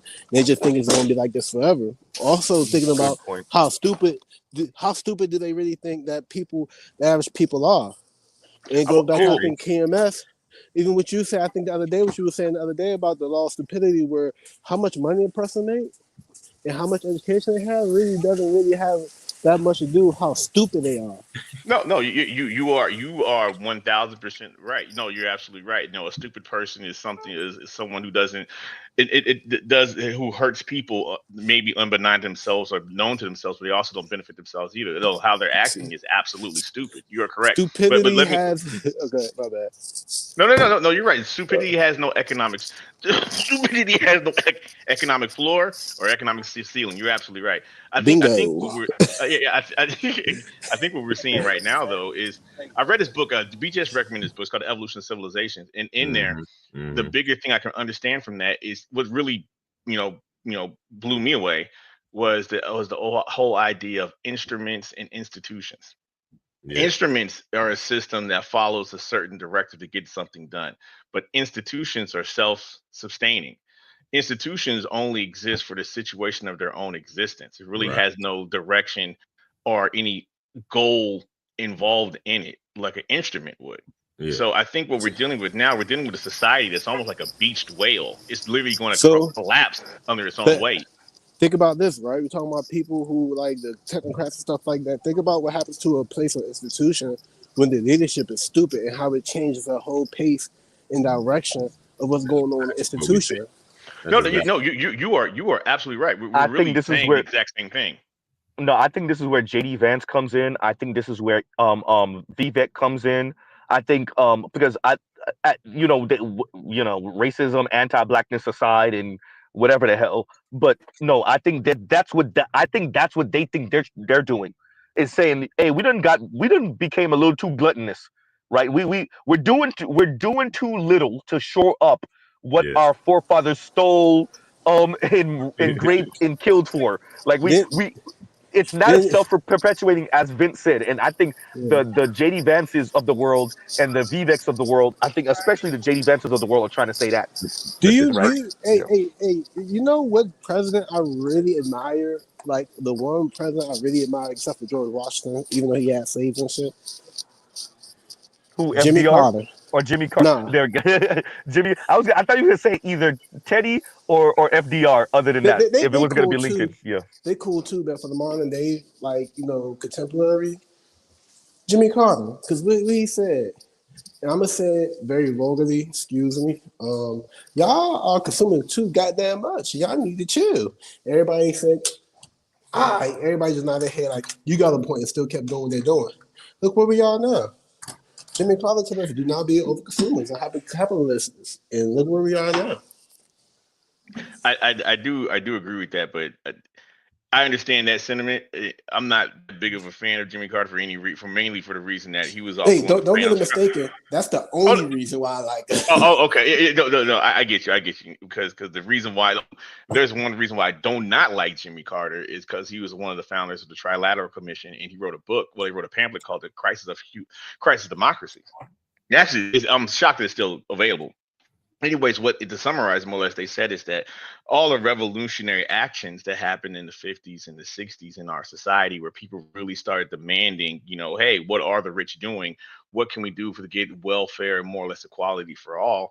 A lot of that was done because the populace was too smart, too informed. And so what we need to do is dumb down the populace. Hey, have y'all seen the type of math? Hold on, bro. Cue the Powell memo, Z, because that's in the direct alignment. The Chamber of Commerce and what the fuck is his name? His first name? I forget his first name, but the Powell memo that came out of the Chamber of Commerce speaks to the same exact. You're talking about Lewis Powell. Lewis Powell, yeah, speaks to that same exact initiative of how do they handle the revolutionary attitudes and education and orientation of that era in going. How do we extinguish it more or less? Yeah. How do you deal with the well-informed citizen? Yo, you don't. Have y'all seen the math? Y'all seen the math that the kids are doing these days? The what? The math, like the way they work out their math problems and shit. I've heard about it. I've heard. Go look. Go check your local sixth graders' math problems. Yeah, no, I'm not surprised. I'm not surprised at all. I heard a teacher told me, because I asked a teacher, a public school teacher I know in Chicago, like, why y'all stop teaching the kids how to like write cursive, like read and write cursive? And she drunkenly, kind of jokingly said, so they won't be able to read the Constitution. Why? Get the fuck out of here. And why did they stop teaching phonics? Why is the average college student not reading more than 10 books? And I'm glad you guys are saying this, because this kind of goes back to the initial conversation. You have okay, so you have a society that's rotting from within. You have a populace that's screaming, like the HB1 visa thing is a fantastic example of this, because you have a societies, you have the technocrats saying, hey, we need to bring in these smart people because y'all are stupid. And then you have a society like, hey, well, why are we stupid? We're doing what you told us to do. And then we're like, and then so the society's like, well, you need to invest in us if we're stupid. And then they're like, well, we don't want to invest in you guys because we're greedy. No, KMS, even worse, bro, because this is what neoliberalism and what Z harps on constantly. Like, that's where the neoliberalism comes every in. single time. It basically orientate the people to never come to the conclusion that I'm stupid because of you. I'm stupid because I didn't work hard enough, or I didn't hustle hard enough, or I didn't make the right decisions. That's how Americans are oriented. We actually never have that discussion of, we look at the state or look at the Leviathan and say, I'm broke and I can't own a house because you're managing the economic system fluky, or you're educating me to be dumb. We say we need to just get more money. I would agree with you if it was 2019, but it's 2025, and we've seen and here's the problem: we've seen too many people who've been doing what they're supposed to do, quote unquote, getting fucked over. But KMS, those people don't know, those people they don't come to the conclusion that it's because of the institutions. Wait, y'all give me 1 second, KMS. Give me 1 second. And L's active. Thank you for the super chat. Thank you for the super chat. Did real social mobility end with free higher education? We're gonna get to that in a minute. And talking about doing what they're supposed to do, KMS. Thank y'all for staying on topic. Y'all already know it was a reckless streams. Now it's not gonna be for like a little while. And Mr. Z go do a Popeyes run today, so they're part 2. Thank y'all for staying on topic while Z was preoccupied. Y'all already know reckless streams. Well, it was a reckless streams. Don't put it in the comments. Don't put it in the comments. Go ahead, KMS. No, that was me. No, that was you. Go ahead. I'm listening. Yeah, no. No, my bad. Go ahead. Damn, what was I saying? The institution, some shit. The institution. I'm saying essentially, based on this, the social engineering and neoliberalism, which is like a philosophical or a philosophy, more or less, that I believe, especially millennials carry, which is an individual-centered philosophy. It's not a collective or even a societal worldview. You don't come to, when you have a problem as an individual, you individualize it. You don't look at it structurally or it's not systemic. Right. From your point of view, what we on this panel understand is, no, this shit is structural and systemic. We understand why the populace is dumber. They've stripped the institutions that would educate that populace, but the populace doesn't know that. Like the average millennial in hella student loan debt and can't get that job that they got the degree for doesn't realize that it's a systemic or institutional structure. Hey, let's moonwalk this real quick though. What about what Gigi said, Rilla said about being an anti-intellectual society in the first place? Remind me, what did he say about that? No, he said what we've heard before, like, which is we live in an anti-intellectual society, and that has deleterious effects. That's just a symptom of the structural decay. Like, yeah, I would agree with that. Yeah, like, of course we have an anti-intellectual society because everybody, the educational institutions are corrupt. Yeah. I think what we're coming to, and I do understand and agree with your point, but let me add something to it. Mm-hmm. I think I do understand the falsity of the bootstraps and the rugged individualism. Mm-hmm. But here's the problem: they can't sell that soap no more because we're all in the same boat, and the boat is sinking. So it's not a situation of, oh man, well, I'm not doing enough, so I ain't getting paid. It's like, well, shit, the dude next to me, he ain't doing enough neither. I guess the dude next to me is not doing enough either. The dude in front of me is not doing enough either. The captain's not doing enough either. Why are we all not doing enough? Could it be the false possibility that this ship is not taking us anywhere? Then we're getting to the point to where we're getting to the point to where even the civilians of us are starting to look at, wait a minute, this has to be something bigger than me and my efforts or lack thereof. Because I disagree, KM. I think more likely a person in that position will crash out before they have an existential realization that it's a structural issue. A person socialized for 20 years into neoliberalism will crash out and start crashing the fuck out and drinking. Because they've been, I get what Compassion is saying, because they've been oriented to, okay, once again, what BGS has said, we do high level thinking here and high level analysis and high level, university and college work over here. The average person is just trying to make ends meet. They're not thinking about these things structurally outside of having it forced to them. And that's not where we are anymore. We're just not in that place anymore. So I get where Compassion is coming from. So because we're not in that place, they individualize these issues. They may think they see a pattern, but they really don't think about it systemically.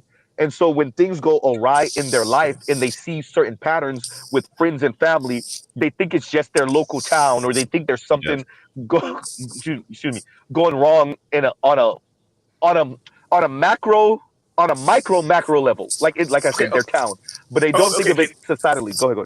Okay, let me push back against that with this one example. The 2008-2009 housing crisis. You had whole subdivisions that were more or less just vanished and disappeared.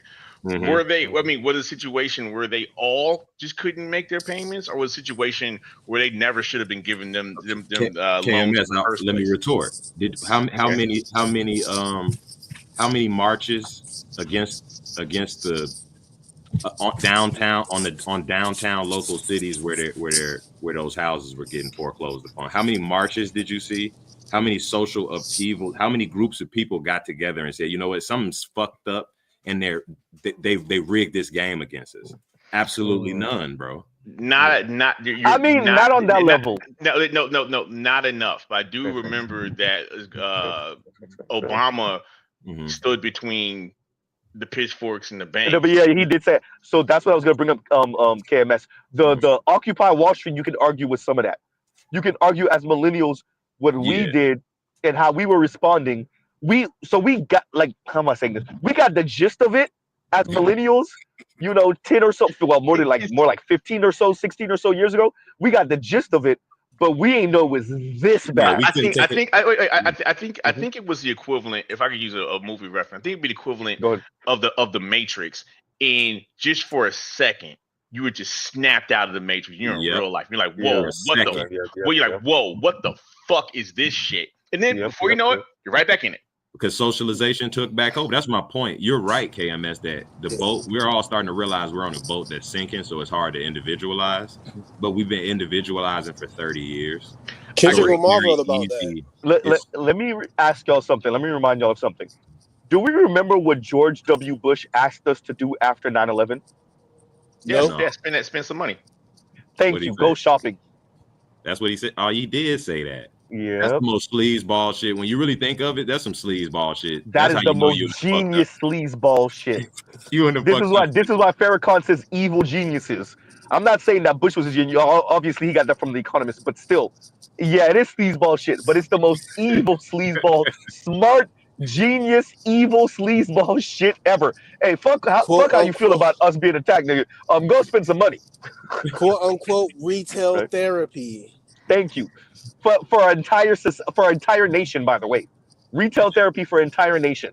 You agree? Go buy those Escalades and Navigators and Ford Explorers and whatnot. Go do that. Didn't even say pray. That nigga said go shop.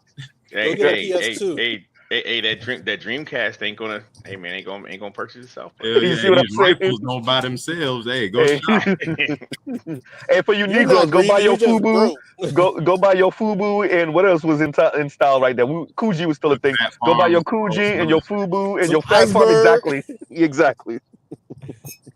Right? Exactly. That. Oh, wait a minute. We got. BJ's got to make you a whole theme, BJ. That's home. Yeah. Uh-oh. Right. You spoke him up. Right. Compassion with the sleep. BGS came out the nap. Once you start talking about structuralism, BGS. I already know that. BGS, you just woke up from a senior citizens nap. We over here making fun of you right now. He just manifested. Nah, I've been listening to you guys. Okay. But the thing is, what's going on? What you think about it so far? And when after George Bush told you to go shopping, what happened 5 years later? That was the housing, the recession. And it was the depression called a housing crash. Okay? I agree with that. I said that last night. I was saying this on another stream. I damn near go to sleep watching The Age of Easy Money now. Like maybe 2-3 times a week, I go to sleep watching the Frontline documentary, The Age of Easy Money, and Cold Fusion covering the 2008 housing recession. Right. Depression, as BGS said, but yeah, I'll fall asleep listening. Which they knew was coming as early as 1998, which I covered. And I wrote a paper for my sister. She was in a master's class. I wrote actually a whole 30-page paper on that shit, man, 2009. Because I saw this shit coming, when I saw this building in 2005, right? Because if you go back, I'll give you guys a secret, right? Go look up CS First Boston versus Orange County. Okay. CS Boston versus Orange County. CS First Boston. Oh, CS First Boston. Okay. Credit Suisse First Boston versus Orange County. Okay. where they basically robbed Orange County school system of $1 trillion. God damn. Okay, on the same bullshit that they sold people into the mortgage-backed securities. Same bullshit. So essentially, BGS, these crackers greed is catching up with them. Really? Basically, you've heard me say this many times, Gallus. What is the opium of capitalism? Profit. Profits. Profit by any means, Profit goddamn. by any means, and now it's By the coming way, to the point. BGS, Go ahead. seeing that you're up here, if I go into a dead zone, if y'all don't hear me, BGS got it. So just in case. Okay. Okay. So I'm listening to them trying to mealy mouse what's going on, man. You know, Richard structurally, Reeves in them. yeah. I've been Yeah, telling you you heard this. It structurally, this stuff is fucked up. Okay, it. and basically, it got to the point. They started off by, okay, we have to do something for the poor boys, for the black boys, and the other underdeveloped boys, right? Okay, trying to gather some sympathy. That didn't work. Okay, they knew. I knew that when I was a MGTOW, right? This shit was coming because these white boys eventually going to give up. That's what's happening. Did you Okay, see? go ahead. Did you see Mark Zuckerberg announcement? What about what? That he's rolling back. He said we need to bring back positive masculinity, and he's rolling back DEI. You think that in Facebook, you think I it went said that too far? he's part of the MMA crew now. It's over now. He's doing that MMA stuff. So and I said stuff, but yeah, he's with those type of people. But it's part of a bigger thing. It's because the lean in feminist movement failed on its face. Okay. Yep. Because the women do not want to do it. Yep. They don't want to take the place of a man. They don't want to build families. They don't want to hold up the structure. They don't want to do that shit. So what do? True. Can you guys hear me right now? No. Yeah, we can hear you. Okay. So compassionate. The reason why I said what I said is that was the start of Mark Zuckerberg's journey into what BGS is saying. Like, because he started dealing with the MMA guys, and then he got to where he is now. Yeah. That's all I was saying. Go ahead. And also, basically the Biden administration, it doesn't have him locked down no more, so he can actually speak freely. And I think it's part of the bigger, structural shit. What we speaking to essentially is getting to a point where things are starting to become contradictory and redundant economically, going the way we're going. And you're not going to be able to compete with the rest of the world doing the shit that you do. And that's becoming clearer and clearer every day. That's where feedback comes every hour. Okay, that's why I play. So why do you think I play this stuff, man? Why do you think I talk about stuff and play this stuff? I'm not, I'm not doing this stuff so I can be noticed. I don't go out of my way to be noticed. I'm not doing this stuff to be noticed. I'm doing this stuff to put you guys up on game. And the reason you guys even observe this stuff the way you observe it is because you're up on game. No, with facts. I already know. Yeah, I appreciate it. That's facts. Yeah, absolutely. Yeah. I'm seeing exactly what you're putting down, big dog. I can see it. Like in other words, I told you this shit years ago. And first, this old nigga don't know what the fuck he's talking about. He's scaremongering. He's fearful. Blah blah blah. And now it slowly unfolds. Oh, wait a minute. I can see what he was trying to tell me 5-10 years ago.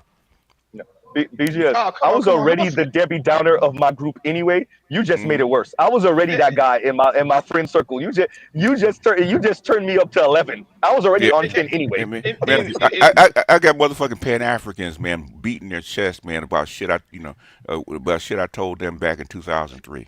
And BJ's, how about some empathy, brother? I only thought about that for you, like for the first 2 episodes of yours I saw. Then after that, I was on your team. Yeah. So if first 2 episodes I was that old nigga that didn't know what the fuck he was talking about. I'm being honest. Then episode 3, then my 3rd episode, I'm like, oh shit, man, this nigga might be. He might be on to something. He ain't completely wrong. You're not too much. He might be right. He might be right 10% of the time. Wait a minute. Now it's 20. Now it's 30. I keep seeing what he's saying. Goddamn. Hey, let me say this once again. I've been listening to BJ since 2015, so I've been up on Game Full. But I was already on this anyway. But you're balancing a bunch of these different things, right? and then finding BGS, finding a couple of other brothers in the space, and it just like slow walking you, but not just the women thing, but also like politics. I was listening to Dr. Richard Reeves. I'm not Richard Reeves. Well, yeah, Richard Reeves. But when he first started Wolf. going on lecture tour for his book, but yeah, Wolf. That's what I wanted to say. Thank you, Wolf, and stuff Wolf, like that. Yeah. Those were the original progressives, new progressives back Yep. in Yep. 90, 93, 94. Those are the originals. Wolf, that's why I show you Wolf, Hudson. I will show you even what's his name, Richard Martin. All these people were the Yeah, original Martin. progressives way back when. Okay, I don't show Gary Null that much because um, he can be polarizing, so I don't show Gary Null that much. But a lot of these people that I show you are the original progressives, and these newfangled progressives in name only. Okay, are just Oh, brainwashed let me drones. Would you say those guys were in the vein? real compassionate. I'm Go sorry ahead. about that. Hold on to that. But 1 second. Let me play this real quick because I didn't play this for Els Active earlier. But like I said, he don't got one of these in the UK, so I got to play it for him.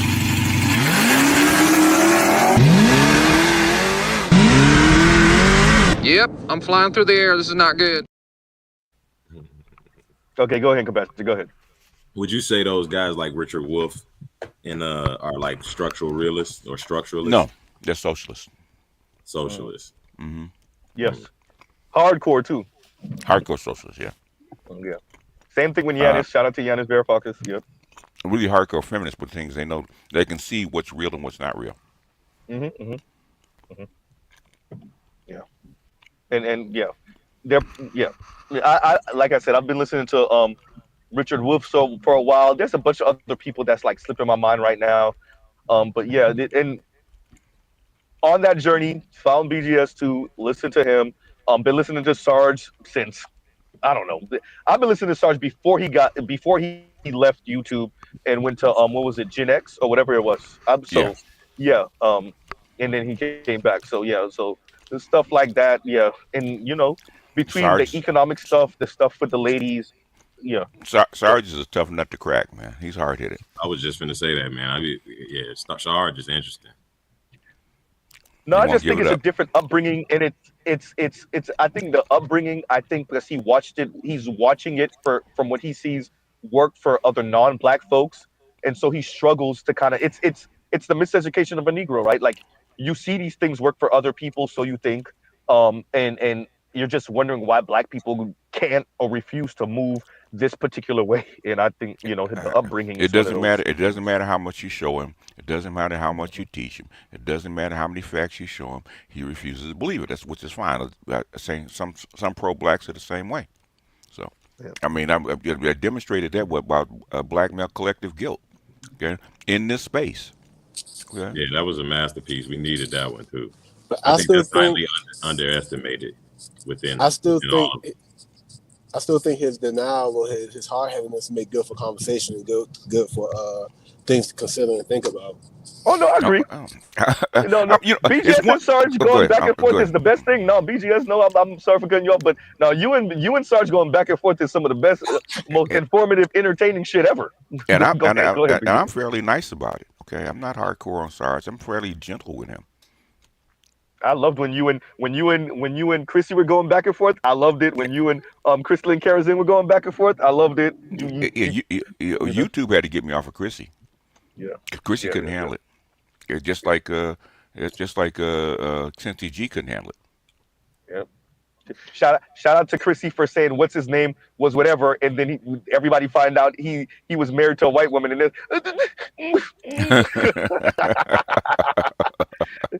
you remember that because you said this is a good looking brother, and Yeah. then they were trying to play down his looks, and then they find out he's married to a white woman. Then all these chicks is heartbroken. The same type of women, by the way.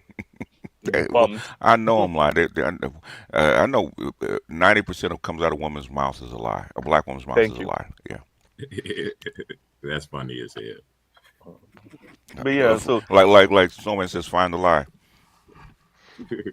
I do have a conceptual question for V just when it comes to like the society and the reconstruction of a society. If women have shown that they have no problem with authority, they just have problems with accountability. They do have a problem with authority. Okay, well, great. Okay, so then that question is this conversation? Do they need to be part of it? Mm. They do need to be part of it if they wish. But the thing is, at the end of the day, nature will always correct itself. I was gonna Right? say And you gotta do. You can either work with it or work against it, but it doesn't matter. It's going to correct itself one way or the other. So it doesn't one of matter. one of the biggest gems you drop for me at least, and I try to remind I want to remind guys in the space is that a lot of women's behavior is based is dictated by the environment, what their environment will allow. And we got to remember that as the initiated. It's not so much the idiosyncrasies of them at the individual level and what they'll accept. If the environment allows it, human beings will do it. And So by the way, And it's back it's male hubris that thinks otherwise. I agree with that. right. I By the way, come I back. I agree. Oh, go ahead. Sorry. That no go real quick, premise. That is what I was saying about what we're saying with Dr. Richard Reeves in Dream Hoarding is y'all have created the environment, not him per se, but whoever the days are have created the environment, and Hmm. people and the top 20% are taking advantage of that until you Okay. create laws and statutes where they don't hoard not just the money, Mhm. forget the money, but the dreams and opportunities. They're gonna do it, and you can't blame them. Oh, Yeah. oh, the trick is how do you keep convincing the bottom 80% to allow it? I'm glad you That's mentioned what that. KMS was Yeah, saying that earlier. Go ahead, KMS. because I do want to ask you this a question, BGS. Hmm. If and we've all know and understand, well, at least the initiated, that the women are going to clamor under the top 20%, 10%, 5%, whatever. If They're going to if if they clamor under, can, if they if can. if they can, they're going to clamor under the strong Okay. and be manipulated by the Mhm. whims of what the strong find And, desirable. and a strong can only do that if they can control the bottom 80%. Exactly. So What if that they being what if they can't? okay, no, I'm not. I'm just kind of just asking. KMS, do you want to retract this super chat? No, no, no. It's fine. No, What I'm saying, what I'm no. what I'm saying is, KMS, you get out of your emotional bag and get into your mathematical bag. Okay? Okay, Do the listening. numbers work? No, of course not. Okay. In other words, I know what you do. Can the tip of the pyramid float in the air by itself? Wait for it. Wait for it. BGS. Wait for it. 2 + 2 is 4. -1, that's 3. Quick maths. But BGS that goes, and I don't know if you was listening by that point because we had a little a quick segue about Hmm. that because you're right that common sense would tell the top of the pyramid can't float; it needs the Hmm. base. And we were throwing around the idea that maybe the top of the pyramid is just are really just philosophically stupid at this point that they're not making that It's, connection. it's human nature. It happens all the Yeah. time. In fact, most empires and most civilizations aren't conquered; they dissolve because people give up. Yeah, malcontent people. Yeah. Yeah, Okay. Malcontent. Yeah. Yeah. Okay. So yeah, Most. go Go ahead. I'm ahead. sorry. No, No, no, go no, no. sorry. I'm You go sorry. ahead. In other words, that's why any book on civilization you need to read, especially quickly, right? Tragedy and Hope is one thing, but the evolution of civilizations, Civilizations. you KMS need literally mentioned that a little to while ago. read it yeah. and need to understand how civilizations work and how civilizations die. Okay, China got overtaken. China learned its lesson right from the West, right? They closed everything Yeah, off, Britain and they beat their ass. and they were doing the same shit that we're doing, right? And so they got the hubris. The top of the pyramid thought this hubris they could keep their people cowed and nothing would happen to them until one day they figured out that they had uh, they had basically gotten too soft and they thought that nothing would happen to them, and all of a sudden it did. And guess what? Those people didn't fight. Okay, you just saw it in Syria, right? Okay, the people at the Yeah. top Yep, were yep. fine, okay, but the bottom 90%, they wouldn't get nothing. The soldiers who were protected were getting paid $50 a month. And that's what I was saying earlier, BGS. Wait, compassionate. Wait. I gotta pause you real quick because I want KMS to finish what he was gonna say earlier when BGS was talking. Then you got a compassionate. And Vince, if you want to say something afterwards, go ahead. Oh no, I mean no. My thing really was in the situation if the women are going to clamor under the clamor and manipulated by the men of the quote unquote strong men. Could women be seen more or less as nothing more than spoils of war? They could. They have been is because the limiting factor on any expansion of any civilization were their wombs. Okay. So women women will always want the best for their offspring, whether it's genetics or resources, and they will compete for the best if allowed to, if the environment allows them to do it. But can the top 20% take care of all 80% of the women? Yeah, no, and they can't. And then again, can the top 20% eventually ward off the bottom 80% who does not have access to said women? There's not even warding at all. Okay. In other words, how do the top 20% actually survive and thrive? On what? Us not putting their heads on the other The side labor, of the labor of the bottom 80%. Okay. I agree with you, BGS. I just wanted to say what I wanted to say. Well, go ahead and say it. The guillotines come later. Because the guillotine come later when the soldiers no longer want to actually fight for the people in charge. That's when the guillotines come. And it's not, and the guillotine is not really for the top 20. That's really the top 0.1. But yeah, the guillotine is a demonstration. Normally, the top 20% try to flee if they can, or they try. Or what they do is renegotiate and start. We negotiate with the bottom 80%, which is what happened in France. Yeah, that's where your social contract came from. Popeye's time, y'all. All right, what you ordering? What you ordering, Z? You'll see in a minute. Okay. But like the phenomenon of is it jelly or honey for the biscuits? Z? A 12-piece biscuit, just a biscuit. It better be something, man. That's the driest fucking substance on earth. Well, he likes dry biscuits though. Need that, Jeff. Mr. You know, Mr. Z listens to feminist broadcaster. You know, he likes dry shit. So. That's messed up. Hey, find a lie.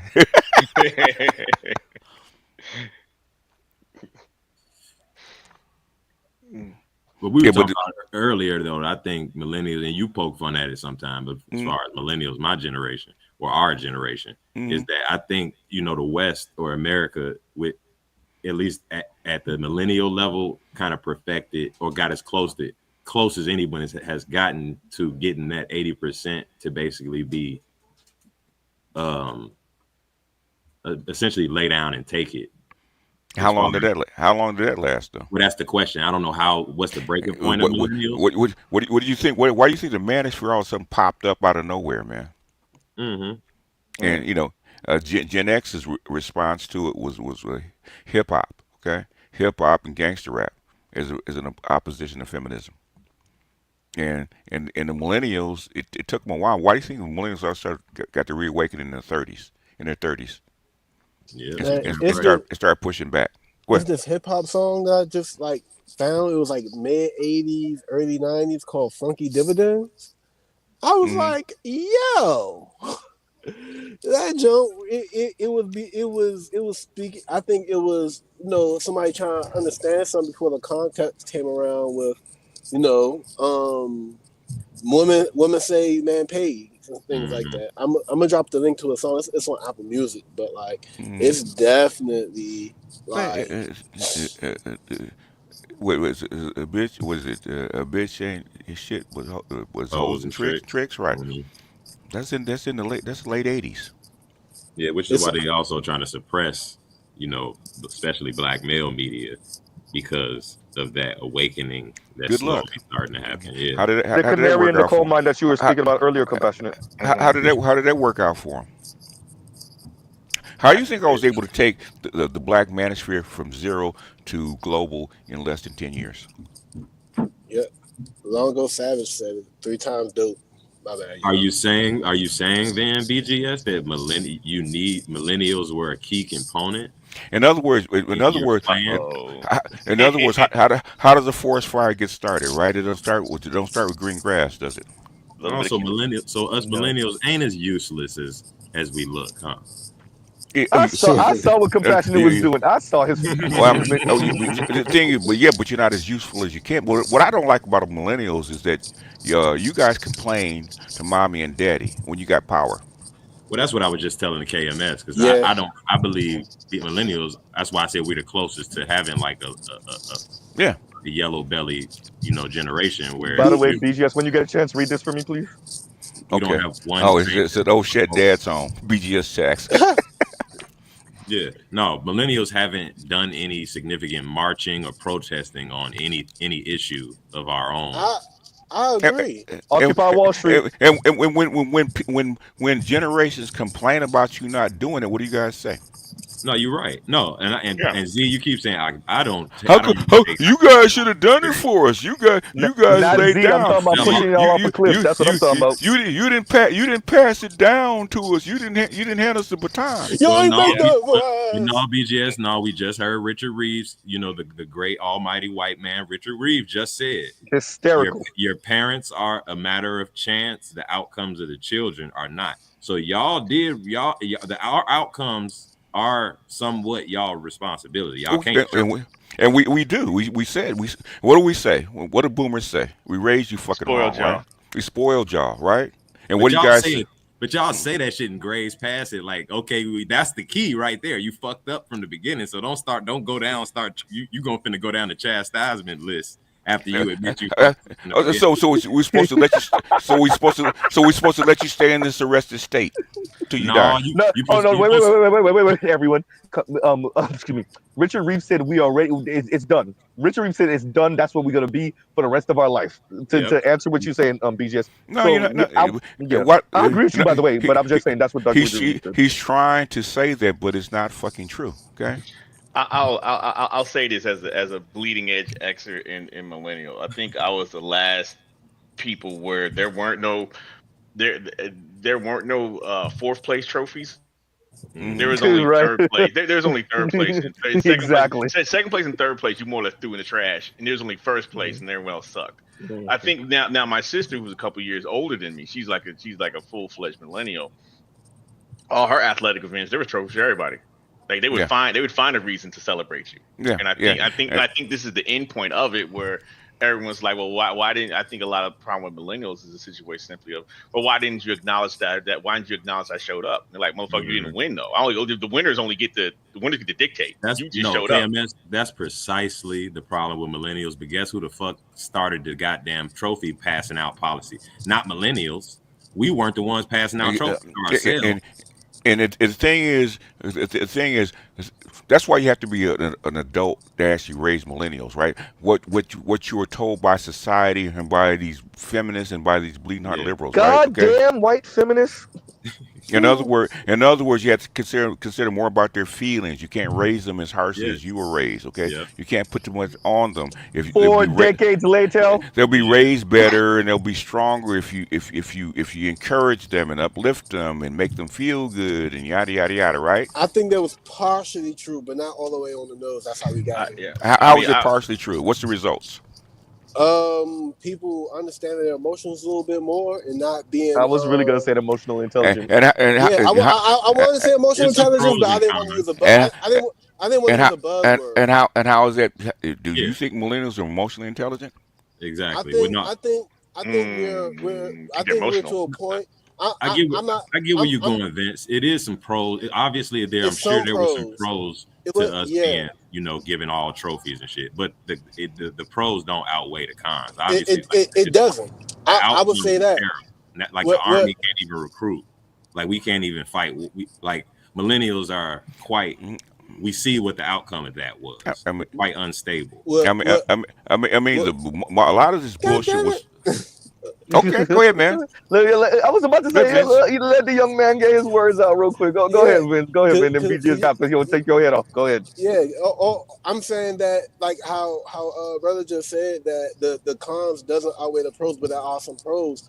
Like understanding how how to articulate better how we feel when we feel something, how to form boundaries and stuff, how to say no more often about things, and things like how to understand when we're stressed and how we're stressed, even get to the point of understanding what's stressing us. Okay, how's it worked out?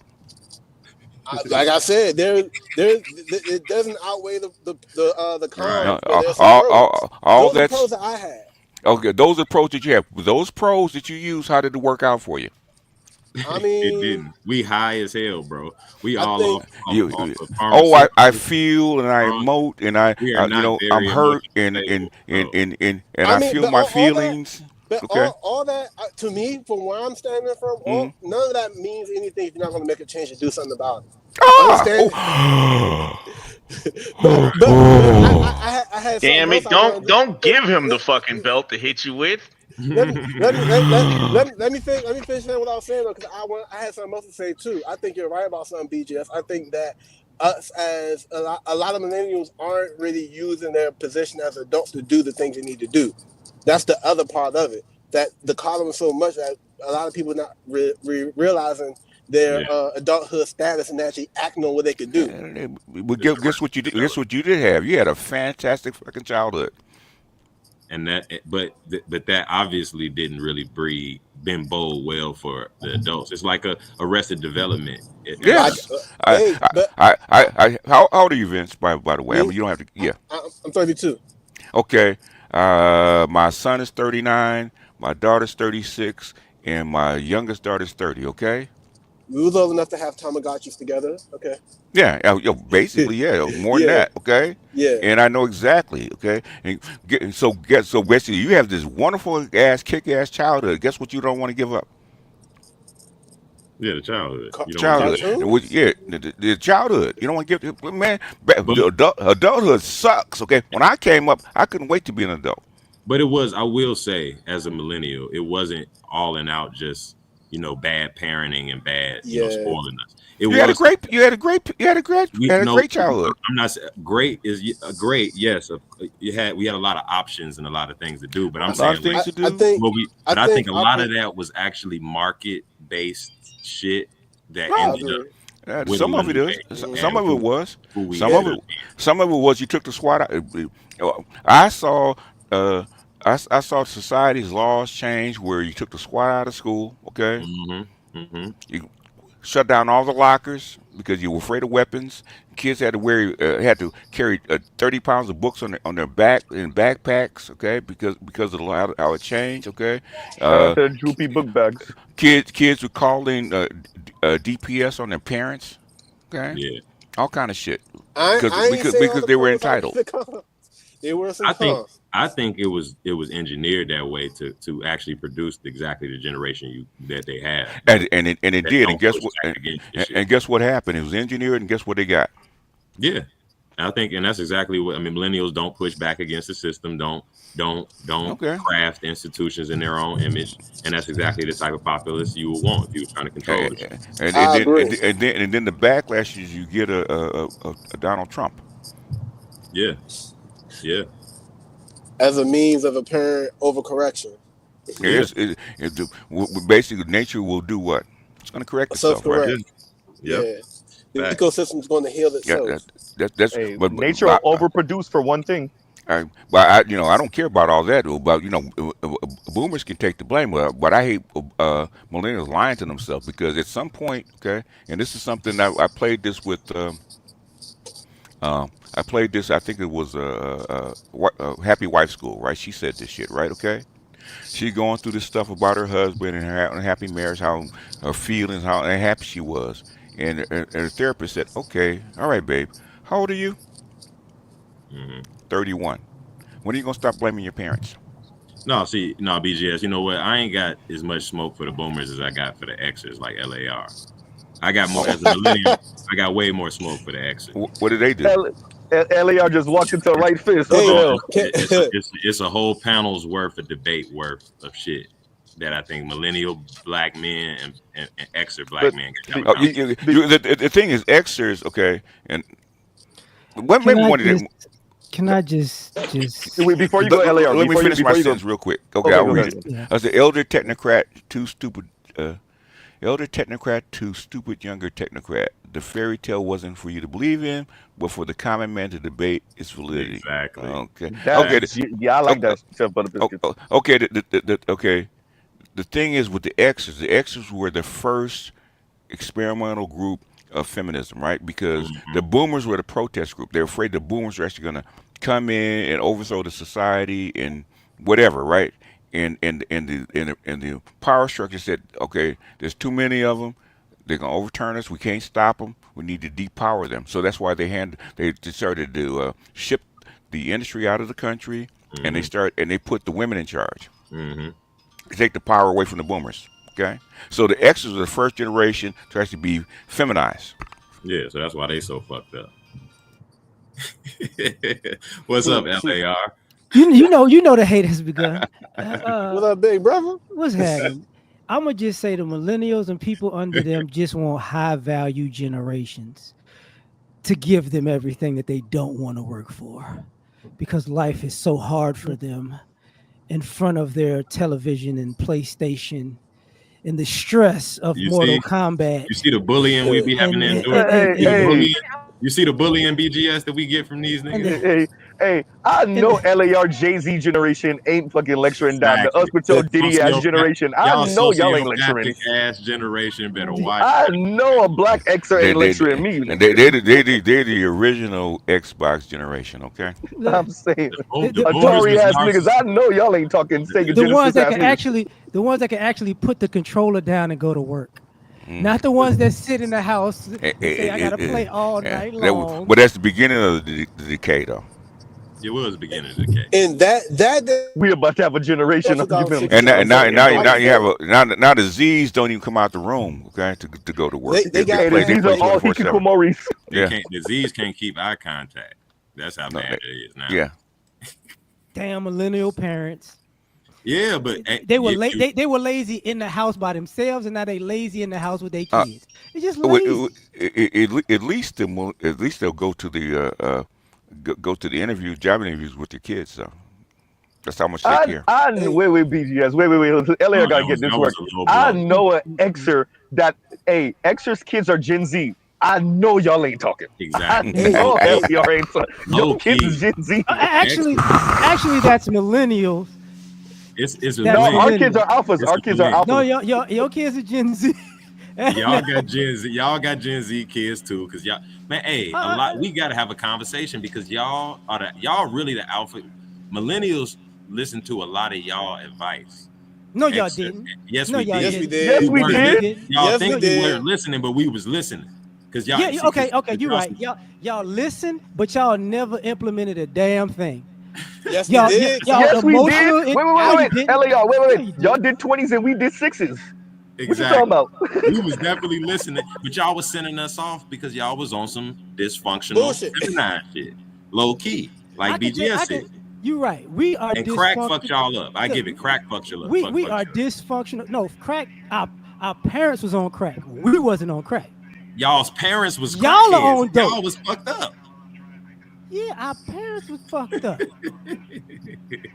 Look, here's the difference. If my parents are a dope fiend, I'm not. But if you a grown adult as a millennial and you a dope fiend blaming your parents, wait, LAR, you think you should? Wait. Don't fall for that, because LAR think he's slick. No. Who was selling the parents the dope though? The kids. Exactly. Who was selling the parents the dope? LAR think he's slick. Wait a minute. You damn right. It was kids out here selling 30 and 40-year-olds drugs that they shouldn't have been buying. They was robbing their own families. No. Hey, Compassion. No. Wait a minute, Compassion. Let me say this to you. I saw LAR not say something. I saw where it was gonna go, and I'm like, LAR think he's slick. He trying to redirect this shit. Exactly. So that's No. Because y'all the one who also tell us don't go to jail too. Why? Because y'all asses going to jail. No, we wasn't really going to jail like that. Yeah. Y'all most It a was lot the of y'all morgue first. a lot of y'all generation got whittled away with Biden's Crime Yeah, the bill. crime bill. No. Yeah, the 94 Smack crime bill. that ass. 96 a crime lot of bill. y'all got took off the board. Okay, Yep. like Yeah. let me say this: the people that y'all talking about that were in the streets like that, right now they're in their like their mid 50s and up. Right. Yeah. How old is Like- Meech again? Mid 50s. Thank you. Meech Go close ahead. to Go 60. ahead, Hitler. No, so the thing about it is, at the end of the day, it's one of those situations where we look at people like, okay, we know what we did that was fucked up. We know what was fucked up about our generation, but we can't wrap our heads around how did y'all go to the suburbs and just make yourselves fucked up. That's what we try to figure out. We like, I don't get it. Like y'all not saying y'all got abused by your parents. Y'all not saying your parents was on dope. Y'all not saying that you got touched as a child. Y'all just went there, ate Chick-fil-A, and now you got all this stress. You just said it. Look, LAR. No, this, on the serious side, no, LAR. We went to the suburbs and the market raised us. No, we were no longer raised by no families. Y'all wasn't working? No, not. I'm saying in terms of the greater market, not just working in the market. I'm saying like advertising. Chick-fil-A. We was In other words, raised. they sold us different ideas, different lifestyle, different ways of thinking about it, thinking about all of this. And the boys and the men still got hit with a certain reality because you're still a boy and a man. But the ladies, that's why you see millennial women or black women, especially the ones from the burbs, going with compassion and say it's all the way fucked up, just insanely the girls fucked up. believe Disney and you believe Chick-fil-A. And look, all our brothers. You know what? I don't know how much I disagree with that. Yeah, no, we was both. No, Z, don't get it fucked up. You played that shit on one of your last panels when you had that documentary talking about how the Disney Channel basically brainwashed. Yeah, I'm gonna review that again, by the way. But don't get it fucked up. We was little kids at the same time getting brainwashed in a different way. Like black millennial boys we are definitely part of the market. The market the got music us videos too. Yes, all of it. Definitely the music video. That explains what you. That's explaining what you're saying. Wait, y'all gotta give LAR some space because I'm gonna love to see how he explained this one. Go ahead. Now I gotta ask the real question about this. How did all of this shit influence y'all so much, and y'all really didn't go outside like that? Because commercials are a hell of a drug, LAR. So y'all were just sitting in the living room, thugged out. We gonna be asking the same question. Low key, yes, though. When you're gonna ask the same question to the A's when they do the research and find out why being on these goddamn devices. We was being enculturated by the TV. So when we went to school and we talked about when Steve Harvey was let me say it. Let me say it real quick, Vince. 50 Cent. No. When G Unit dropped and 50 dropped, everybody was G Unit. I'll simplify it even more. LAR, how many channels was it on TV when you was a little boy? When you was 10 years old, how many channels was it? I actually started when the TV would cut off. When it would cut off at like at 10, 11 o'clock. Was it? Okay, so how many? So you saying y'all didn't even have TV 24/7, but how many channels did you have an option to watch? How many? In the beginning when I was a kid, probably about 6 to 8. And I had fucking like 90. Yep. Yeah, but here's the thing. As we go real quick, Elliot, and we started off with 90, like Compassion said.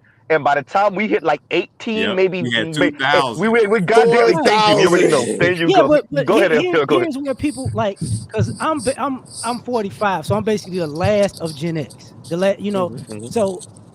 So I'm right a year away from the oldest millennial. Oldest millennial, so it's like, that's true. They're like 43-ish or something. I've seen when the channels change. You just didn't go outside. I had 200 channels too, but I went outside. No, but I had 1,000 channels too, but I went outside. Wait. You was the oldest. Who was supposed to take us outside though? Who was supposed to tell us to go outside? No, our parents. You was supposed to. That's not why y'all went outside. LAR, that's not how it worked. That's not why you went outside. You went outside because you had silent generation grandparents telling you take your ass outside. But hey, there's one thing you gotta keep in mind too. Okay, let me rewind this. I think and me being stupid sometimes and a hater, let me rewind this for y'all. Our grandparents had us going outside for more than one reason. First of all, we had to do chores before we left. Yeah. So we didn't want to be in the house doing chores because if we stayed in the house, clean this, Put that up. Sure. Take that Yeah, over be there. more Take shit. that. So part of us being out, they made us understand if you're gonna be in this house, you're gonna work. And that's actually So a brilliant strategy. Now that I'm thinking, we about it. worked in the house, and then we went outside. But see, a millennial's latchkey kid.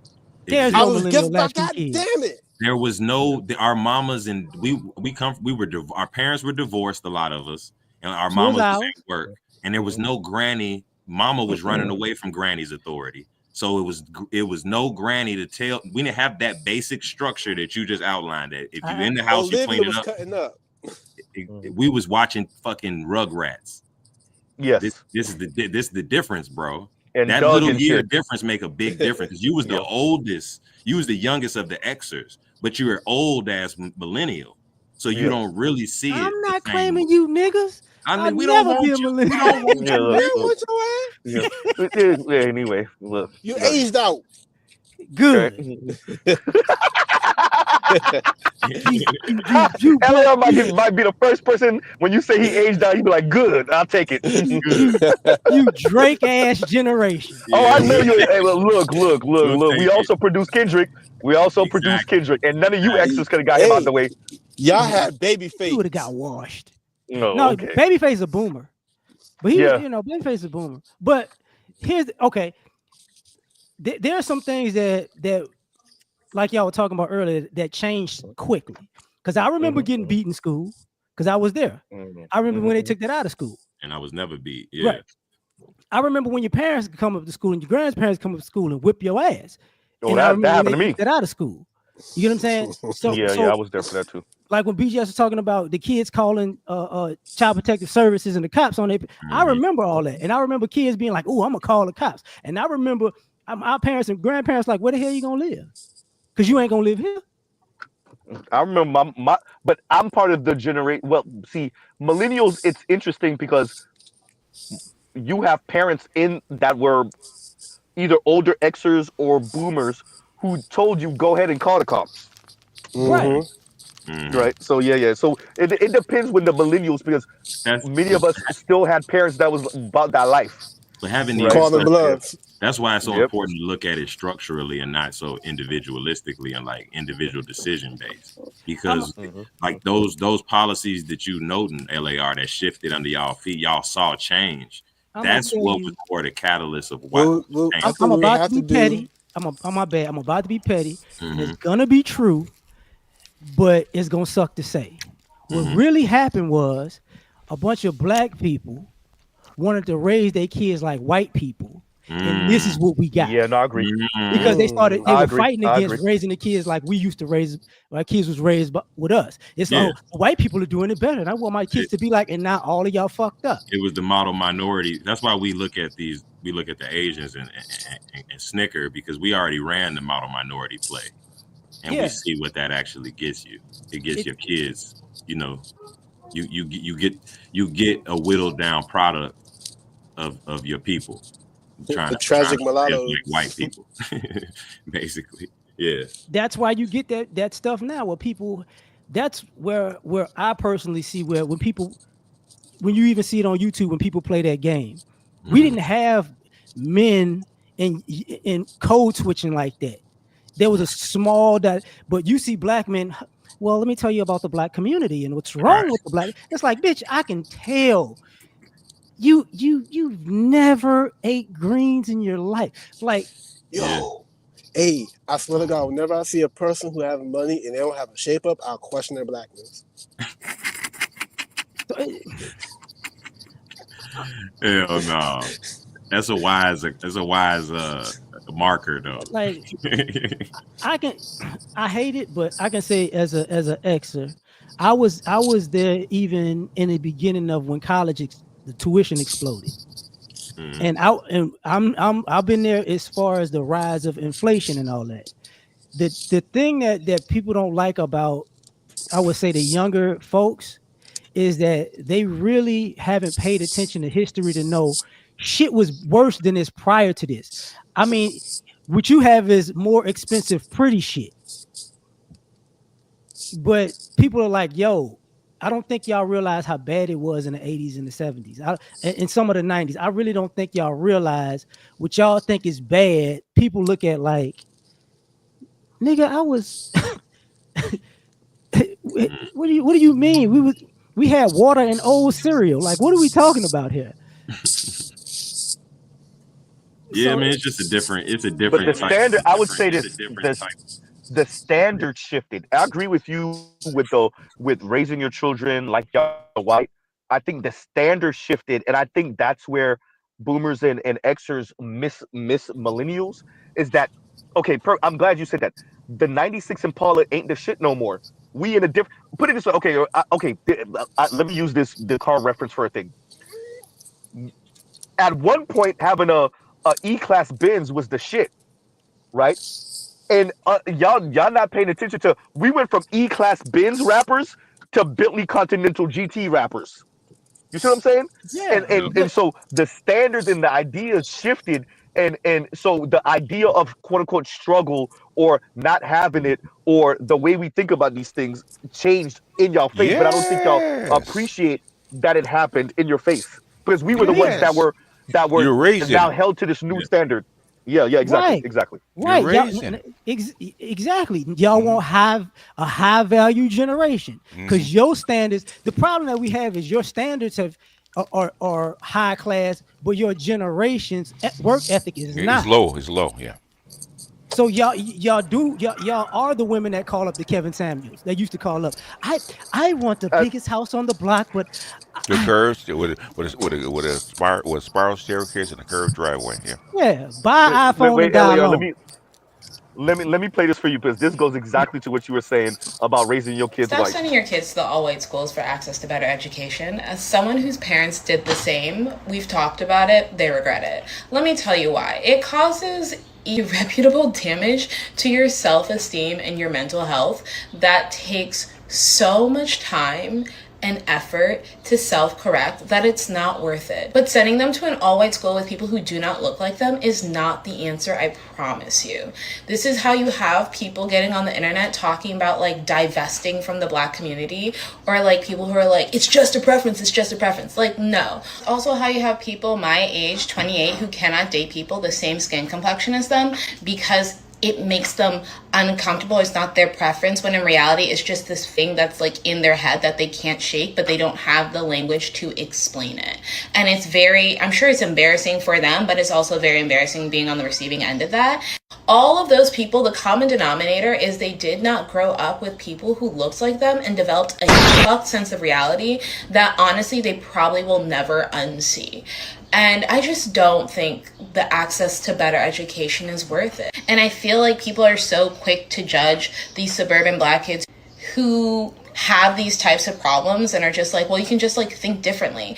And I don't think you understand, like, when you have been fighting for your life in defense of your race since you were 10 years old, it is not like a switch that you can just like get back into and think like properly.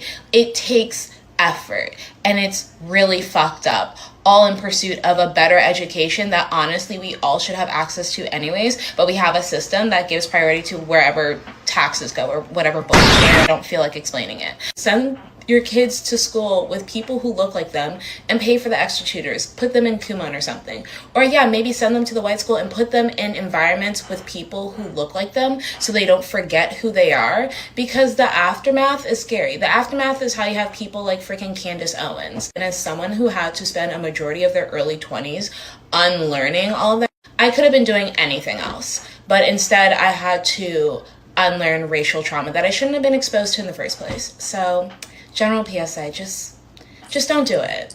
Or if you're going to, like, have guardrails, but it's 110% not worth it. This chick had never talk about racial. Had the nerve to talk about racial trauma. Are you freaking kidding me? Exactly. Hello. She's saying psychologically sending her to the white school messed her up. That's what she's saying. Yeah. And okay. I'll decode what she's saying, right? You sent me to the white school. I date white men that will not will not accept me. Okay, and now I have to unlearn what I've learned. Okay, because You must culturally, I'm a unlearn. white Yes, woman. sir. I'm a white woman in a black body. Okay, and Yes. that black body is not gonna fit in the white world. So I'm a cultural mismatch right now. That's what she's Yeah. complaining about. Yeah. And it's Correct. and it's and it's destroying my relationships. It's destroying my intimacy in sex life. It's destroying yeah, no, I agree with Hobby. And because I emote like a white woman as a black woman, black men look at me weird. I don't look at them the same. They don't look at me the same. And then the white guys only use me as a tampon. Well, I guess the white guys would use it as a human As a jack off kid, machine. as a kid that went to all white schools, I know what the fuck is going on, right? You're Mhm. struggling, okay, because you don't fit in a white community. That's how come I don't stay in white communities, even though I could stay in white suburbs. I don't, because I know what's up. See, the thing is, Mhm. what are you gonna do? Where do you stay? You know, That woman I is can tell by 28 years old. She so need to what? shut up by now. She 28. She need to shut up talking about her mental problem. Get over it and move on. They didn't touch that girl. I do see that. No, they didn't.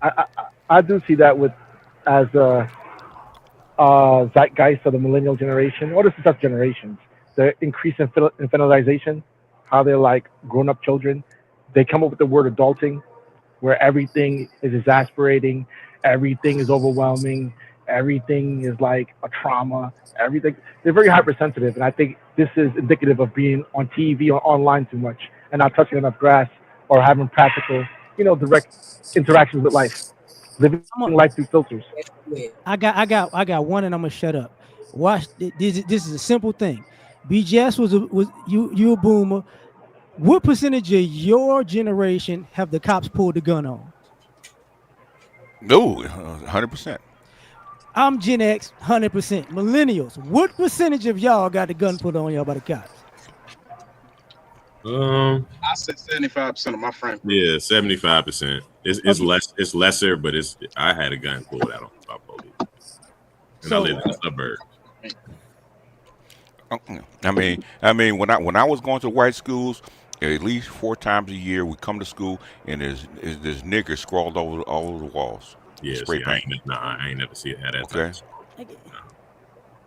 No, but you probably hit it on the head as a black woman. You know they in a different world.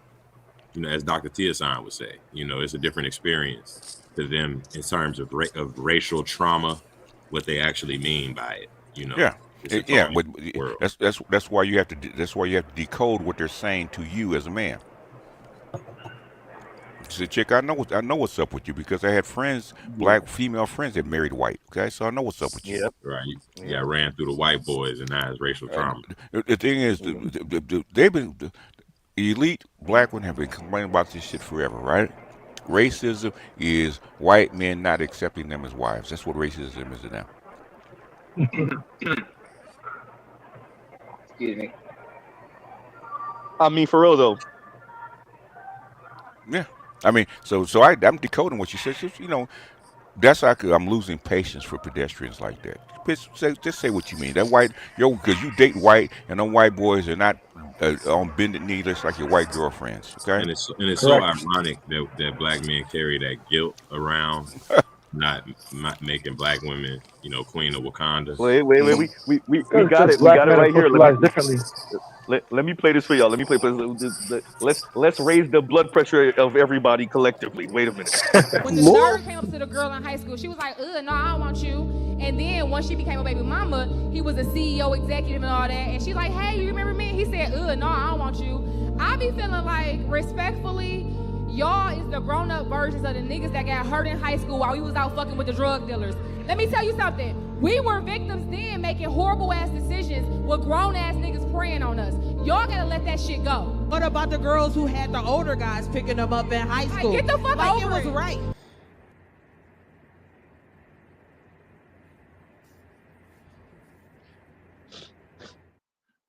Exactly. Many years. That's So in like, other words. That's some what else is new? bullshit. That's Yeah, a what else is new? Bullshit. that's a narrative for your ass right there. Yeah, we need to Come get over. on, like they don't think this. A lot of them think this already. No, Come on. no, they're But lying. They don't think that. They're no, but I lying. covered this. I covered this last night though, y'all. This is what I'm saying. I'm not even gonna give her the 16, 17-year-old pass. Did it happen? Yes. Was it a thing? No. No, chick. Let's be honest. Y'all were pulling them stunts at 22 and 23 and 24 and And 25 years old. at 28, 29 too. I said that last night too. I said up to 30, but yeah, I agree with Go BGS. to every major city in a corporate office to see what's going on. Not to mention that. Go ahead. My bad. Oh, Go ahead. No, real quick. Yeah. Go ahead and land with that, Socrates. Go ahead.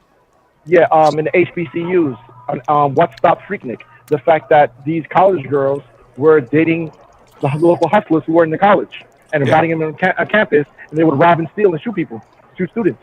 Okay, so before these chicks got to HBCU, where did they live? In the hood. In the hood. Oh. Those are the same dudes. Okay, you think they're gonna change? I think what's more telling to that is not even whether or not that occurred, because we all know it did. That they was, like she said, it making bad decisions, fucking off with the drug dealers. They didn't make bad decisions. They weren't bad decisions. No. My point is not that there's a bad decision. It's more that she honestly believes that should have no bearing on how black men respond to them. It was a conscious decision. I don't know if it was a good decision. Yeah, it was completely conscious. Yeah, you know it's a conscious decision when homeboy pulled up in that Maybach or that Mercedes or that BMW and kicked Wait the a door minute, open. BGS. You went way too far up. You went way. The Scat Pack will do. Yeah, the $2 Monte Carlo will do. As it filters down, but that's where it starts. I was on the ground. I was on the ground when this shit started, man. So don't come to me with that crap. You got swayed. You got swayed by the lifestyle because it's disposable money and disposable people, and you liked it. Okay, agreed. You had a good time, and the working class dude had to work. Like KMS got to work. 50, 60 hours to supply you the same lifestyle. You don't want that because it's not fun. But BGS though, now we're in our late 30s and early 40s, and then chickens have come on the roost. And guess what? And she's saying that now. She's saying. Now y'all don't want to give us a shot, and now y'all gonna look at us sideways. And guess what? Okay, in the 80s and 90s and LR, I can tell you that we did give these bras a shot, and guess what? They don't change. They still the same these people. are their younger cousins. The women that you gave a chance to, these are their younger cousins who did the same exact thing. Human nature does not change. Okay, I said this the other night, right? Once, just like a dog that gets blood in its mouth, right? You cannot get the taste of blood out. Okay, once the chicks start going down that slide with this fast money, with this hustler money, with the hustler lifestyle, it never comes out of the blood. Here's where we have problems with these type of things. It's so extreme. You went from a drug dealer to 20 years later, a CEO. Okay, so first and foremost, they know this is very simple. The dudes you was trying to check for, they don't even know you anymore. They don't even know you. They're not looking for you like that. So that's the issue that they have with these type of situations. The stuff they say they did by mistake on purpose when they was young, nobody believes it. But when you become an adult, the dude that you overlook in high school is not still looking for you like that. No, he's not. And that's the problem. But she's saying you should get over it and accept us anyway. It's like, and how low, how low of a worldview of men do you have to say that out loud and actually talking about black women? Are you kidding? Right. Are you kidding? Wait a minute. Are you kidding? Well, I didn't hear the question. I always want. Repeat the question, sir. I say, how lowly of a worldview of black men do you have to have? How low you want to go? Can you take it to the floor? Anyway, no, look, we're in the core of Earth. If you want to know, we're in the core of Earth. That's what we have. Mr. Z, I told you, listen to the women. It'll drive you crazy. Don't listen to them. Waste your time. I'm barely out of the trade jacket right now. You can't help it. That's why he's dry Popeye's biscuits. Okay. You know the irony of that statement. The irony of that statement is they need to get over it, but they still upset at the old drug dealer that they chose to date. They still mad at him. Facts. You're looking for a reason where no reason exists. Like you're looking for a currency that's not accepted. Right? Logic, reason, facts, empiricism, in a black patterns. Woman? Is a black woman? Yeah, exactly. Like, come on. It's come on. not. I expect them to say stupid things. I expect them to have ridiculous, lurid, weird imaginations. That's why I don't listen to them. They're going to say nonsense. It's going to be ridiculous. Try to dissect it, it will drive you crazy. My bad. It's not the logic or the lack of logic that becomes a problem.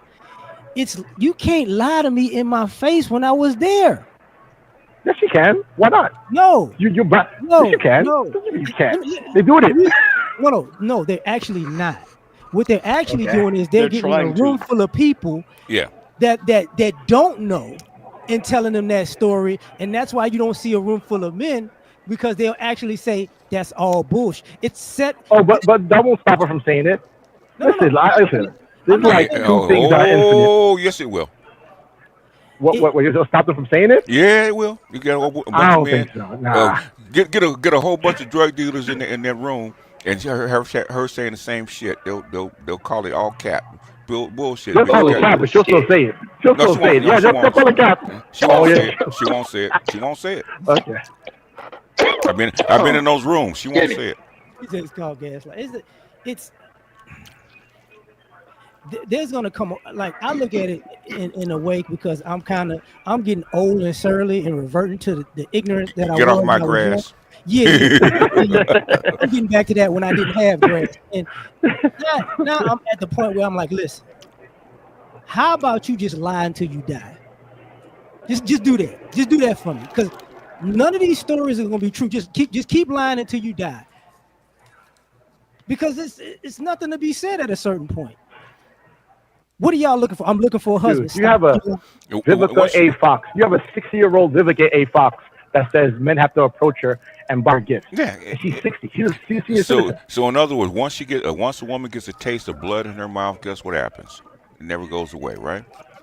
She's 60. She can't change, right? Because she got the taste of that 100-octane life, and she can't give it up. She thinks she deserves it. And the time that she did try it with a regular guy, guess what happened? It blew up. But that's okay, BGS. Are we going? Can we? Well, I'm gonna just say it. Just say it. That 100-octane life, most of them, they average that maybe 2 weeks out of their life. I don't know what they holding on to. The thing is, the crowd that they're in, the circle that they roam in, the kind of guys they used to approach them, okay, that kind of stuff. It only takes a couple years. Yeah, it don't take a lot of blood. You just get one taste. You get one taste. Yeah. We're talking about she got flew out 3-4 times, and she hung out a total of a month. Yeah. And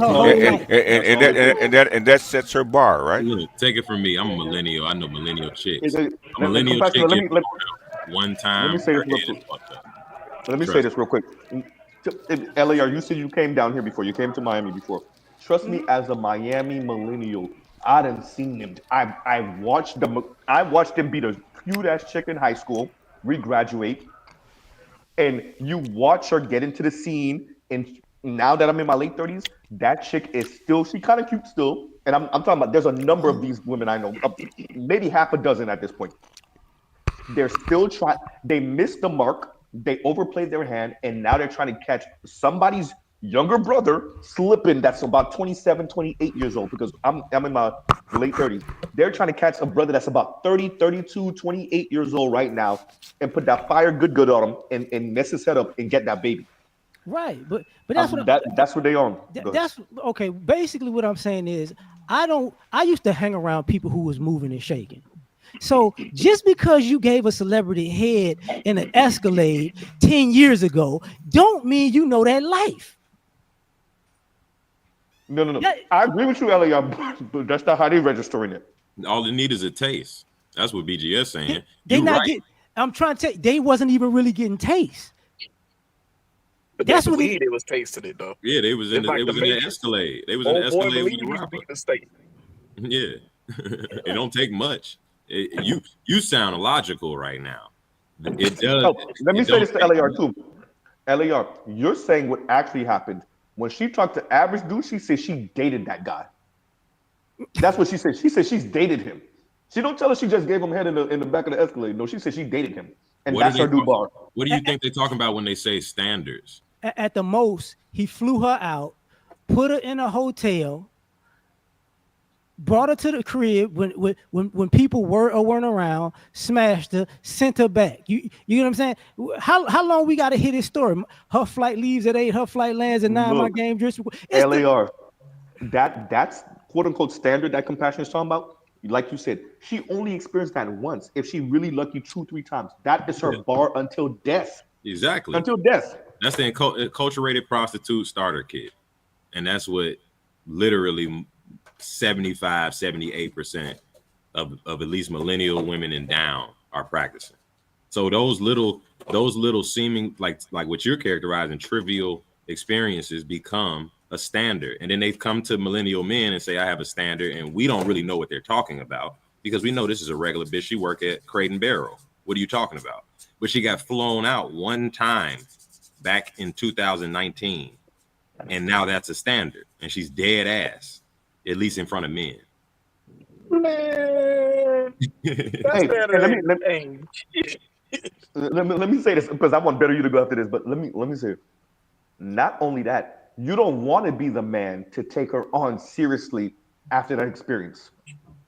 You don't want because the demeanor is I could have did better. It's gonna be because I have a friend of mine who I've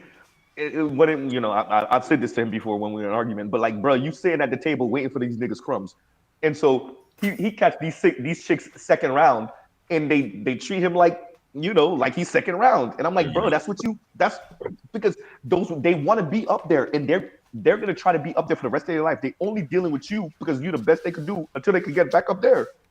Yeah, you So, don't even you don't want to be the guy to take those chicks seriously after the fact. Go ahead. Here's the thing: they only deal with certain guys because they find out that guy that was a lame in whatever high school scenario they got. They live in the same neighborhood as the dudes that they've been chasing. Yep. Go ahead, better you go ahead.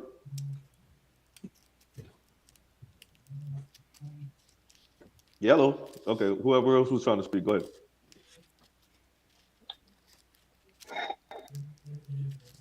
You said something? You said something? If I start talking, somebody interrupt me. So I said, let's start the conversation. I want to say something. See? It's funny, the dreaming of these ladies and the time they spent. And I know you saw the video on Mr. Z. I did a little short on the Joy thing, but I saw another video floating around on one of these so-called non-black women, how they got mad at one of the dudes they were dating the Stallion. And I'm thinking, saying, well, black men have to have a selection. I mean, if you serve it purpose, you serve purpose, baby. I'm saying I'll come back around after I go the block. It's funny though. Wait, so you said somebody's dating Meg Thee Stallion? Or I lost No, it white guy? It's one of the women. I think I forgot. It's one white chick said that one they were dating. I don't know if he's a rapper. I don't know what he's. He was a black rapper, and he left her. He might be a rapper, or he might be a rapper, or might be athlete. For all I know, they said she was dating Mix Time, and she was on the podcast with one of the ex. I think I know what you're talking about. Yeah. In other words, basically, Becky lost out. Okay, and Becky. Yeah. Now Becky didn't think she had to compete against Keisha, but now she figured out now she has to compete against Keisha. Yeah. Especially if they're acting like Keisha. I said, oh no, baby, you're going to change it up fast. Don't be like Keisha. No, Becky always thought she's the head and shoulders above Keisha. So if I really wanted your man, I could get him. Yeah. So if Becky loses out to Keisha, she's gonna be really upset. Yeah, Becky low key helped spread the rumor that black men was obsessed with her. She whispered it into black women's ear. Yeah, and white men perpetuated it. Yeah. Let me read this one real quick. And Detroit says, Claudia Jordan, aka Bane from Gotham City, strikes again, talking slick about comparing American men versus Russian men, while she's calling all men broke. I would tell her to go date Russian men then. How old is Claudia Jordan again? 50. In her mid late 50s. So who cares? 50s. Exactly. Okay. So, yeah, go date them. Imagine this. Claudia Jordan, BG, this is the thing. Claudia Jordan, younger Claudia Jordan was bad. You see what I'm saying? Yeah, she's a bad girl. And you black Italian mix, goddamn. And she's funny too. I find her funny. Yeah, He's but funny. She's black Italian mix, and she fumbled the bag. But guess what? But, She's a dude. Yeah. That's how she Claudia carries Jordan? herself? Claudia Jordan's a dude. That's how she carries herself? Yeah, she's a dude, man. Does she even have kids? Nope. No. Nope. No. Nope. If you see Pearl, you see Claudia Jordan. Claudia Jordan was an athlete. Yeah. Oh, by the way, no kids, and if I remember correctly, never been married. Not been divorced, married. never been married. And yeah, she's a dude. So Claudia Jordan is you Joy can deal with the Taylor Russian mama. if you want to. Wait, say that again. Claudia Jordan is Joy Taylor mama. Yep. Hey, and you know what? I always looked at her as Ebony K. Williams' older sister. That's how I look at her. Who would I compare? Who would have raised Claudia Jordan as a mother? Eartha Kitt? Probably Oprah. Not Eartha Kitt though. No, Eartha Kitt is tragic mulatto. Eartha Kitt and Melissa Ford are probably similar. Oh, very. Tragic mulattoes. Not just a tragic but Go ahead, remember what I said? Z, do you remember what I said about, the whole thing about the mixed race child, that session we're having a mixed race child? Mm-hmm. Yeah. Because here's the one thing Kit was able to do from her marriage to a white man. She had a child, but that child is passé blanc. Mm-hmm. Her name is Kit McDonald Shapiro. Mm-hmm. Look her up. You're going to see her, pictures of her. You're like, okay. From her, she has white passing grandchildren and whatnot. Mm-hmm. I remember Eartha Kitt was broken. Eartha Kitt's mother had a baby by a white man, and she needed to get married. And the black man that she needed to get married to would not accept a mulatto child. Great. Yeah. And so she had to. She gave the child away to a black family. Okay. So she's all that she was abused in that family. Okay. So she's a broken chick. Mm-hmm. That's why I call her a tragic mulatto. There's a lot of tragic mulattoes like that don't fit. That in I the agree world. with, sir. Yeah. That I can agree with. I mean, she was. Yeah, I've read her story and everything. So yeah, that's right. A lot of abuse, you said. And Melissa Morgan the same way. West Indies man that cheated and a old fashioned mother from Europe. And you talk about her mother damn near trying to kill her father, and shit. That's what she grew up seeing. Melissa Ford. Yeah, she said that. Who? Yeah, Melissa Ford. Melissa Ford. Oh yeah, her father's a Barbadian, mother is Russian and Norwegian descent. Yeah. And she tried. Died black. And she tried to kill that guy, a few times because he didn't operate in the same principles that the white woman did, and so that's what she grew up with. Melissa Ford is definitely a broken vessel. She's a broken vessel. It's like the very dude that everybody liked that she should have married, and even she said she should have married. She knew she bounced it because she knew she wasn't. Yeah, she saw that ring and she dipped. Yeah, she did because she knew she wasn't worthy. So she found guys that would abuse her that were at her level. She said wifehood is the oldest she's form. used to, because yeah, she quoted another broken vessel, which is slum flower. That's where she got it from. Yeah, but wifehood is the most underpaid form of sex work. Yeah, that's. I think that's the most stupidest. There's a lot of women that believe that, by the way. Yeah. But it's the only women believe that when they have failed in life and they want to be in control. It's the matriarch mindset. Say, you must be under me until you meet my means. After that, if not, I will discard you. Matriarchy does not believe in prostitution at all. Okay, why? Because it devalues wives. Okay, what I'm saying is, if they want to make it transactional, pull all the circuit breakers off. Let it go. Let coochie be subjected to the market forces. I've seen that during the crack era. You both know they don't actually mean that. They popping shit. I know they are, but what I'm saying is, what do you do in a card game? Okay, you let them bluff you. No. You call their bluff. Right. Pull it. Right. Okay, go ahead. Yeah, every man should pay for his vagina. Okay, and if you don't supply it, guess what? He should have the right to bounce you. Yeah, it's a slippery slope. It's a slippery slope. Okay, well, we need reparation for being married because I'm providing sex work, even though 30% of marriages, maybe even 40% of marriages, are sexless. Okay. Sexless. Yeah, these women don't. We don't want a society of actual red pill men. Yeah. Society doesn't really want a whole society of that. By the way, man, don't let me go to the dark side. Start deconstructing this bullshit about incels. I said the biggest group of incels are not young men. The biggest group of incels are actually married men. Wow. Yeah. Involuntary celibate married. That requires a video on its own. Exactly. That's a title right there. Yeah. Nah, that's a big one, especially. Somebody said do it. And you will do it. Don't make me whip this out. This can of whip ass. Okay. You're going to do it, BJ. You're going to push it, and we're going to. I've been gentle, man, because I wanted the manosphere to grow. And if I start doing that kind of, there should be no gentleness. No. If I had started doing that early on in my career, the manosphere would have died. They'd have killed this bad boy. Yeah. No, that's a paper. That's a paper. If it dies, it dies. Men deal react all that, but the no, the thing is, you can't kill the baby in the crib, okay? Yeah, you got to be strategic. You got to be strategic about it. I know what I'm doing, okay?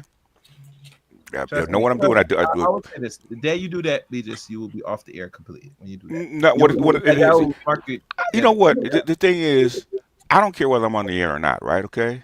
I'm in the pro-black community. I could have done the same bullshit and made more money just like Dr. Umar did. I could talk the same shit he does, okay? And make way more money.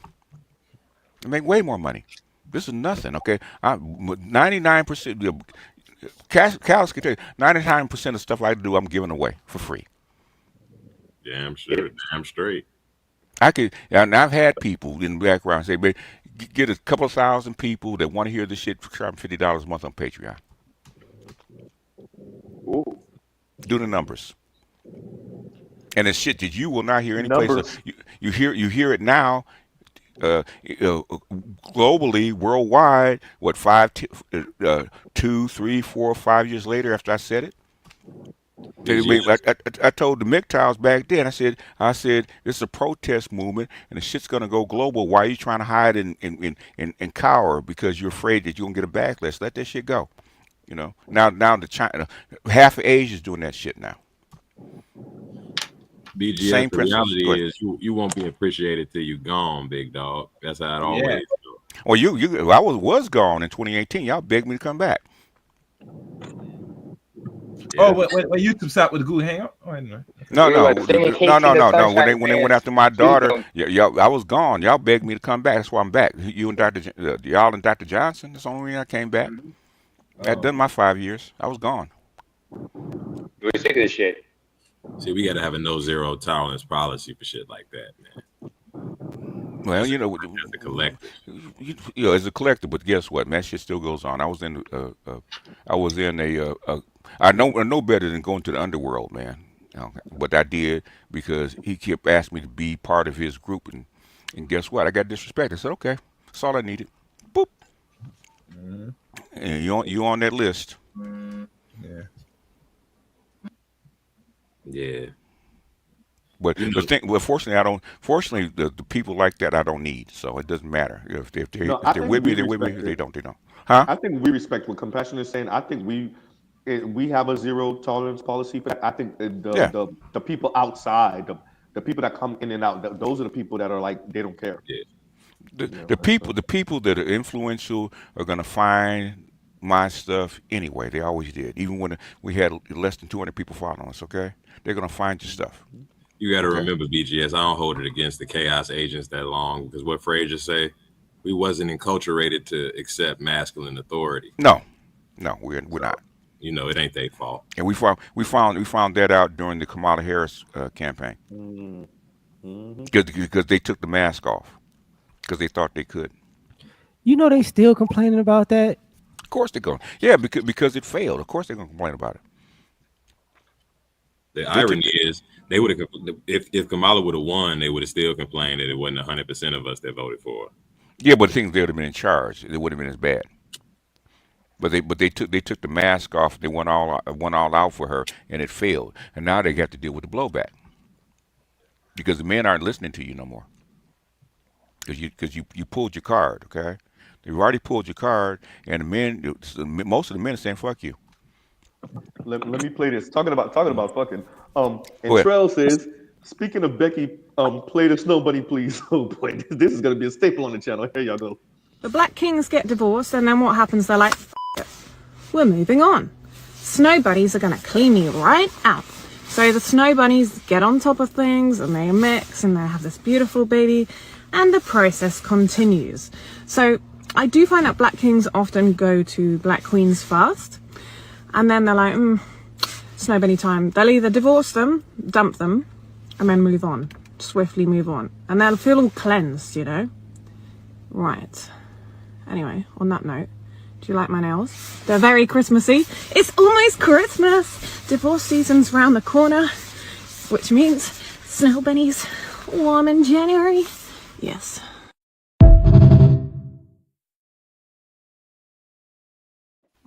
When you start mixing cultures like this, you got to be careful because that's the UK European culture. So you got to be careful. Hey, you know, I realize more now that she was kind of responding to Dr. Umar Johnson with the crisis. Oh, okay. I'm like, oh, he did say crisis, huh? Yeah. Oh, okay. Yep.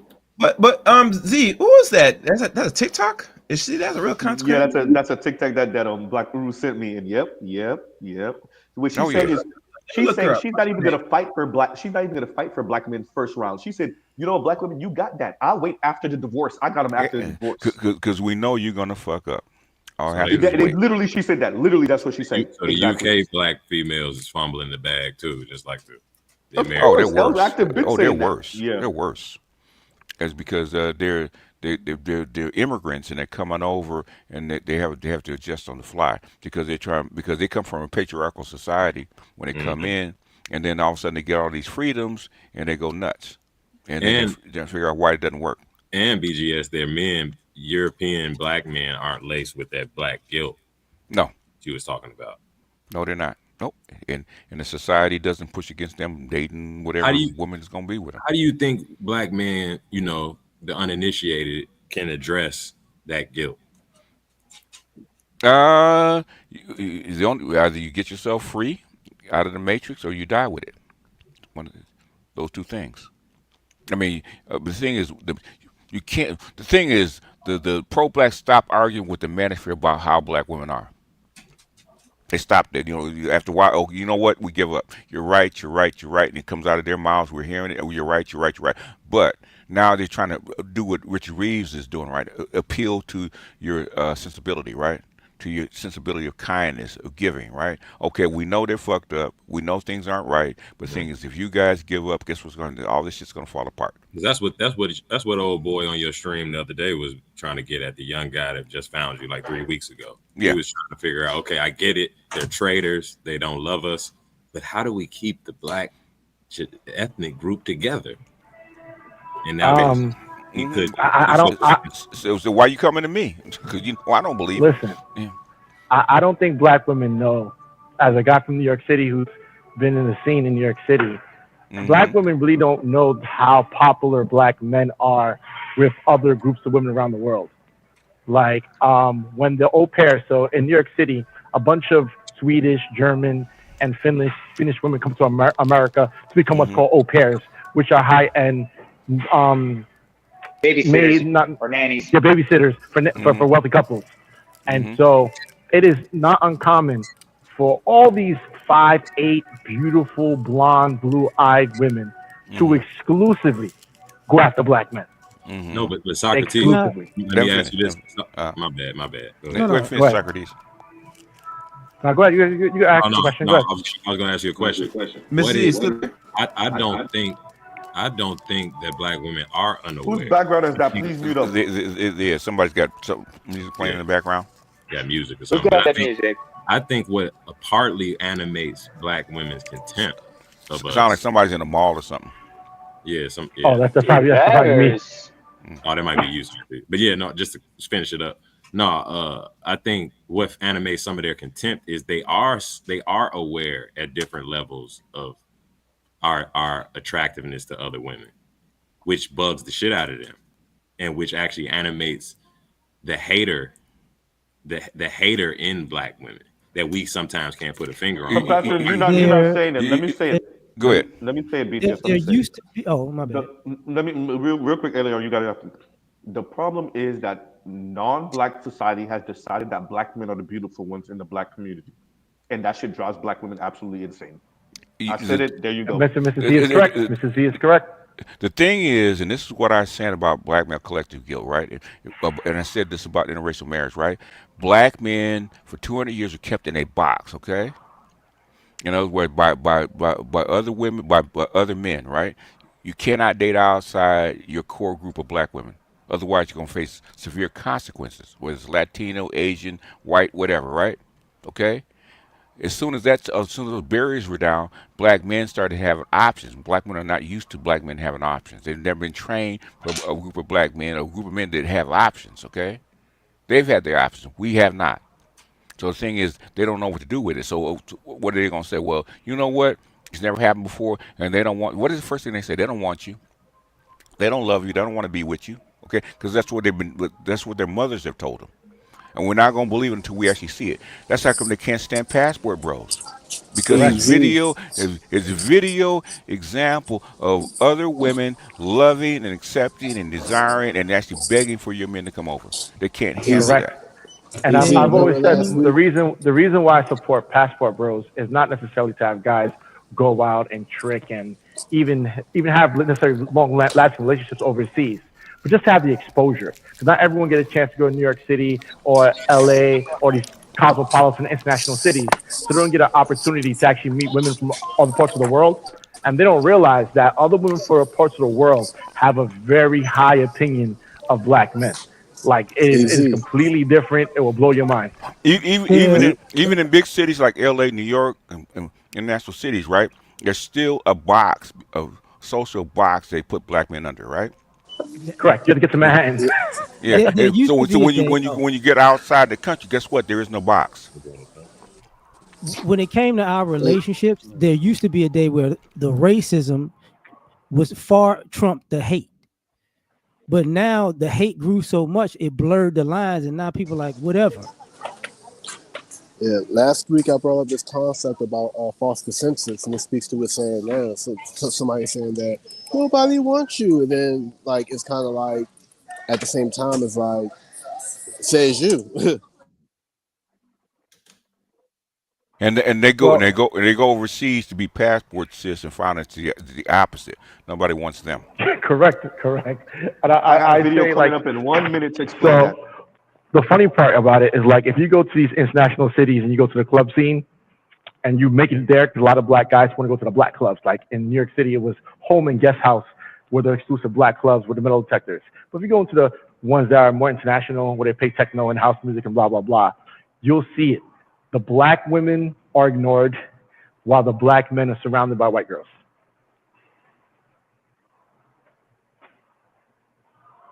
There's good reason because everyone, somebody mute up. Here we go. Here, this explains exactly what Socrates just said. Here y'all go. Men in Germany are treated way differently than black women in Germany.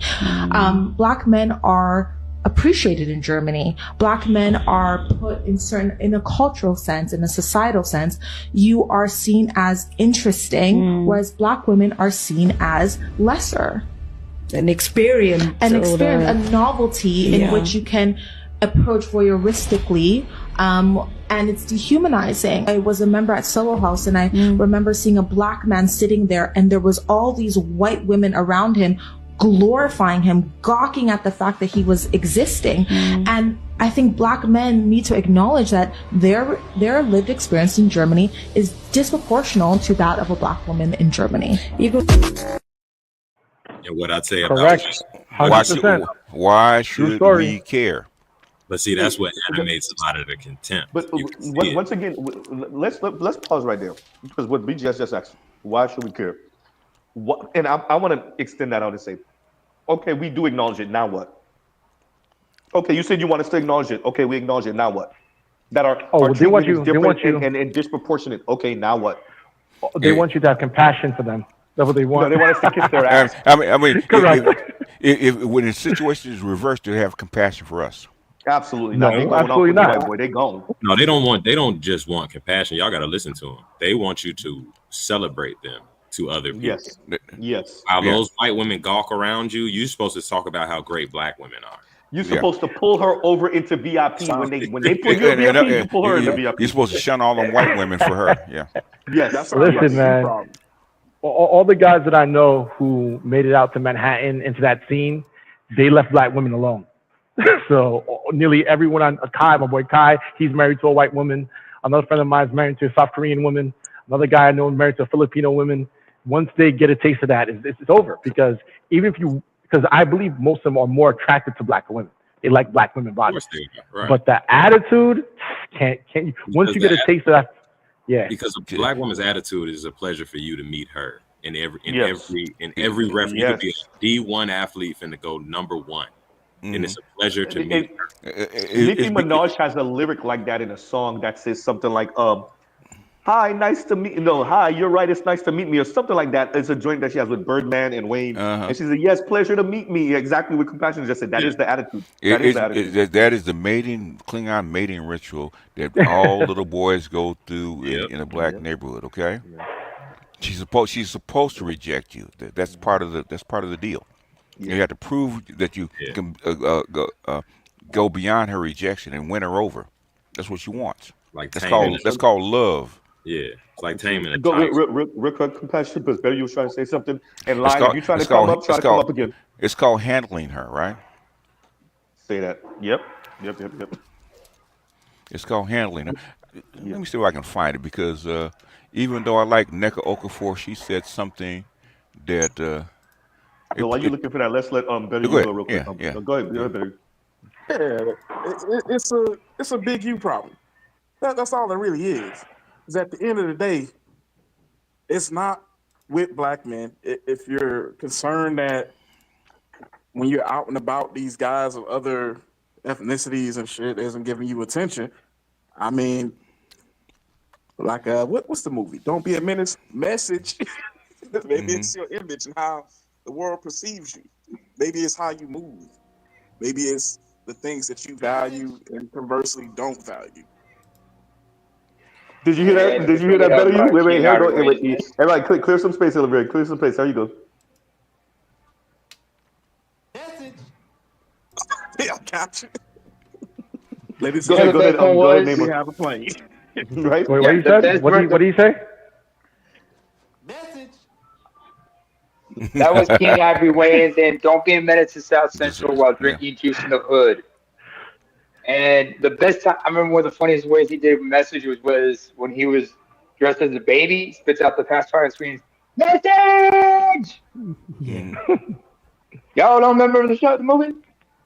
No, I remember. That's been years ago. Yeah, we watched it, but that's years ago, man. You know how old that movie is? 20 plus. Yeah, but 15, 20 years to me, but I still remember. And there's clips still available on YouTube. Check out. Yeah. You remember, most of us don't. We forgot about it. Forget about it. The reason why black men I think that black men are treated this way is in many ways, black men have earned it.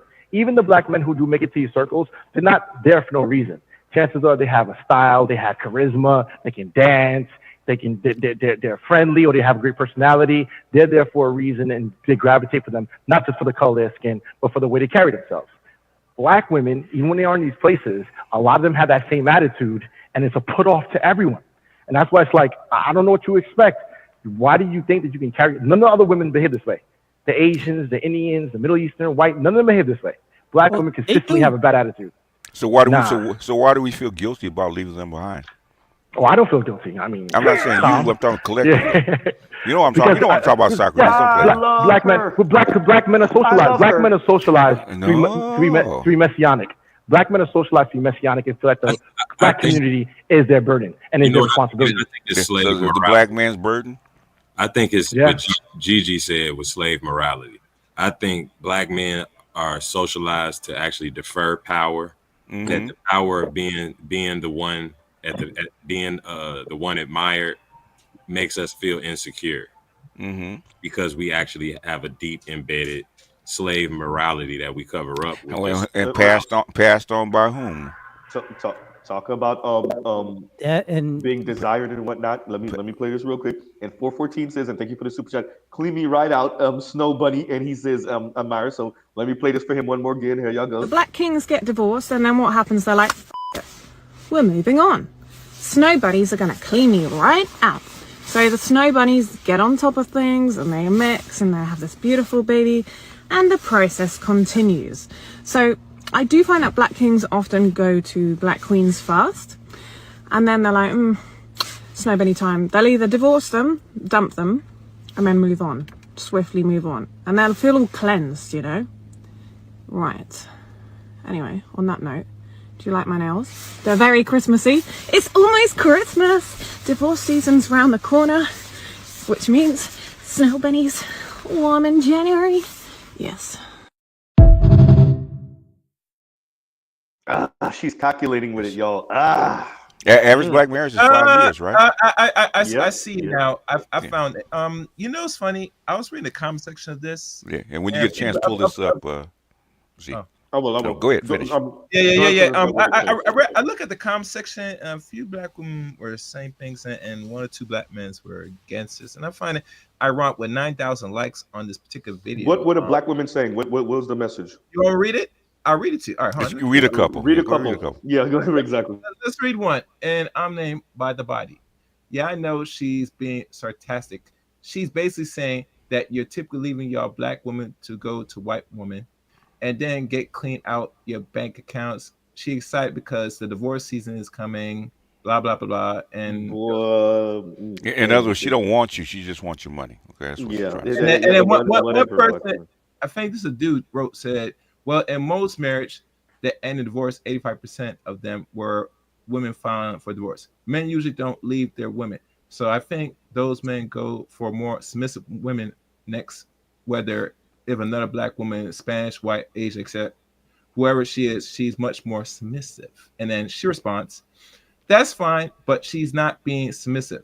She's being a gold digger. So what's your point? Because if you're trying to door out at me, I'm perfectly fine. I'm engaged. I have a good day. And then he's going back and forth. There's some more comments, and that ends it. Do you want any more? Okay. Let me let Toya go real quick, So and we then we're had gonna no play this. con- Oh well, actually, go ahead. So we had no concept of like what would even be interpreted as disrespect or as emasculating. And so yeah, I don't know. And I think also it helps to deal with a man or to be with a man who is, you know, because again, a lot of men actually aren't open about their own emotions. That's another problem. So you might have a woman with an attitude or a bad attitude, but a guy who doesn't want to tell her, you know, or doesn't know how to tell her, doesn't know how to articulate what it is she's doing that's a problem for him. And so that's, you know, on the side of men need to also work on that. You need to be able to show black women, like, hey, when you say it like this, that works for me. When you say it like this, Who got the emotional playing in the background? Like, don't do That's that. her. So yeah, so we had no concept of like. Oh, and go ahead, Fitting stop song. it. Yeah, Okay. fitting song. And in other words, basically, what she's saying is we need a black man to actually deal with our negative emotions and say it in a certain way to where we actually accept it. We have to learn how to do Shout that. out to emotional labor. I'm not your daddy. Go get your daddy to teach you how to interpret math. And what she's saying, we don't know that it's disrespect or harsh or anything like that. We don't know this. You have to tell us. And that's your that it mama's don't work. fault. Yeah, Your it's mama should have mama's kept your daddies around so you could learn from a masculine model. It's not my job. With that, though, compassionate, but you are her dad, though. Right. But you are. Right. But you are. When I said black men and black women are attached by hip, and look at this. And I want y'all to understand, they want you to still save them while they're punching you in the face as you're dragging them out the water. Exactly. Yeah, they do. That's Klingon, right? I'm telling you, they'll be punching you in the face while you're dragging them out the water. You don't understand that they don't understand why we're not responding to this properly. Yeah. Anybody that's dated for a long period of time, right? At some point, if you want to be with your woman, you got to break her. You got to do something that's going to break her. You know, they have to break her emotionally. They have to break her to where she will break that strong will. Otherwise, you won't be able to be with her. And she'll actually tell you, you broke me. Anyway, shout out to Stallions. Anyway, what's going on, Toya? Excellent conversation. I see them guns, Toya. I see them guns, baby. Yeah, that's an ode to the stream I did yesterday. Just so y'all know, I have photographic proof. This is what I used to look like. Hey, you could have kept them guns though, baby. I'm just saying. You and somebody else agreed. Somebody already commented and said you didn't need to get rid of them headlights. But No, you could have kept them. Anyway. yeah. Anyway, y'all not ready to step over dead bodies yet? No, of course not. Of course not. They trying to go and resuscitate them dead bodies. Yeah, I love her, Them Toya. dry bones. Them dry bones, right? Remember the thing about the Yes. dry bones? Yeah. Yes. Hip bone connected to the shin bone, all that kind of shit. Yeah. That's what black men are trying to do. Calcified. hmm You know, No, they seriously getting the though. cape out the dry cleaner. Zero. But that's the only thing. That's all you have to do at this point. You got to get comfortable with stepping over them dead bodies to get to the ones that are worth something. Otherwise, you're just going to be mired But in the muck and the mess. Toya, the What? beginning of Project Pat's "Don't Save Her" though, Toya. I love her. Uh-huh. I love Right. her, Toya. But she I don't want to be love her. saved. Right? She don't Exactly. want to be Exactly. saved. She And like Exactly. you had. just said, you were just saying it, Z. The whole way, y'all redirecting us back to safety. We punching you, Yep. kicking and screaming, Yep. not giving Literally. you no credit. Yeah. Toya Z, who actually remixed that Project Pass song and said "Don't Save Me"? J. Megan the Cole. Stallion. Sexy Red. Oh, Sexy hmm Red did. Oh, she did. She did say "Don't Say." I didn't know Don't she had a save it. song called that. Well, Megan the Stallion also Wow. says she don't want to And be "Don't saved, don't Save save her. Me." hmm Man, black So men Meg was Thee Stallion and Sexy Red both got a song pretty much saying "Don't Yes. save me." listen. Yes. Wow. Black men were born and bred to save black women. Yeah, we were. It's gonna be hard pressed to convince black. Let me take a step The further the than winter what you're saying, soldiership Kabaka. is a motherfucker, man. Let me take a step further. I think black men have been born and bred to save. Yeah, To yeah, save. you have, You you said have, Yeah. what? you have. That's That's what makes us valuable around the world, right? Yeah. Yeah. You said what, Z? But see, Yeah. I'm we dead just gotta ass. get smarter with who we save, and we got to be prepared. I Like agree. Toya said, we got to be prepared to deploy some ruthlessness and And I callousness. agree. and some Indifferent of them going to be cute too. and, That can't stop you. Nope. indifference. Yeah, Yep. got to practice I agree with indifference. that. Indifference. I don't hate you, baby, but guess what? You're not for me.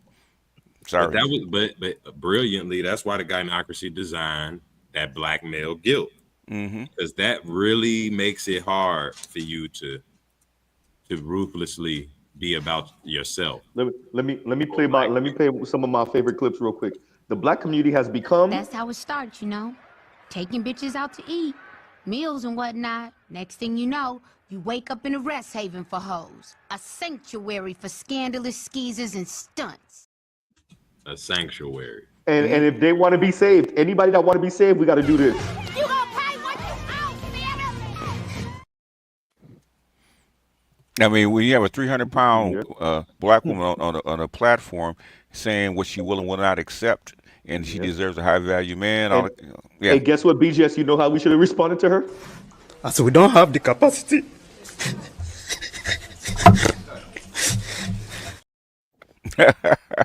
You don't got the capacity for the 300 pounds. You don't That got was it. hilarious, though. I like that one. But I'm telling you, hey, seriously though. I mean, what what we see in here, and I'm glad everybody caught that. They're gonna be punching us in the face while we drag them out of the water, and that's just what it is. Why are you dragging them out of the water, though? Because I love her, BGS. I'm compelled, BGS. I love her. We didn't drown with her. Yeah, but you That's what it can't looks swim, like dog. these niggas might do. See, But you can't this swim, all though. you need to know. Good point, Remember Elliot. Good Titanic? point. Drown with her. Remember Titanic? Yes, that's what I was gonna say. Oh yeah, they were I'll Titanic. never let go, Jack. Yeah. Two minutes later, that bitch said, "Fuck you." Yeah, he was frozen. He did. Yeah. I'm saving myself. Okay. Well, let's tie that to what Eliar said. And if you can't swim and you try to save her, y'all both gonna drown. But more than likely, the way y'all be operating, you gonna drown and she gonna float on your body. Yeah, that's right. Exactly. That's what she wants. Why you want to get in the water? She Black men gonna float on top of you. Have a conversation with themselves about what's worth losing trying to save black women. which is why the black manosphere is hated, because we're not talking to them. We're not talking to them. I literally said this earlier. I literally just said this earlier. Yep. Exactly what BJ said. Because it's bigger than them. Yeah, and now Richard Reeves is trying to do it for the white boys. Yep. Well, you know what? The irony of what you said, Compassionate, is they forget what you got to gain. Like a lot of brothers don't think about what we have to gain instead of what we gonna lose. No, they know what they have to gain. They just feel guilty about it. You know, I know I'm gonna get more cooperation, make more money, have a better life over here. But if I leave, what's gonna happen to her? I need a Cali native to read this, please. BGS. I don't know if you remember this scene from Friday, but could you read this, please? I said, Z, can you get that? That's a female drop from Friday. I'm gonna try. That's a female. That's a female. Right. Yeah. Thank you for the split, Jim. Thank you for that. Black men got it bad. I mean, black men got the you said, I think you said it in the stream, BGS. You said battered wife syndrome. Yeah, I said it a long time ago. Battered wife syndrome. Got a little bit of Stockholm syndrome mixed in there. Mm-hmm. So yeah, it's a hell of a tangle of pathology, as Frazier would say. So, but it's all Jermaine's fault. It's always Jermaine's fault. And it's always Jermaine's fault. Yeah. Instead of that's why I played every show. I want you to embrace it. It's your fault. Now what? But a good black man falls on his sword. Mm-hmm. Wait a minute. You sure about that? You sure about that? You sure about that? And he right though, Z. And a real man. Oh, shit. Right? Go ahead, BG. Finish with that. And a real man protects and provides. Okay. Yeah, this is what I got to say to that.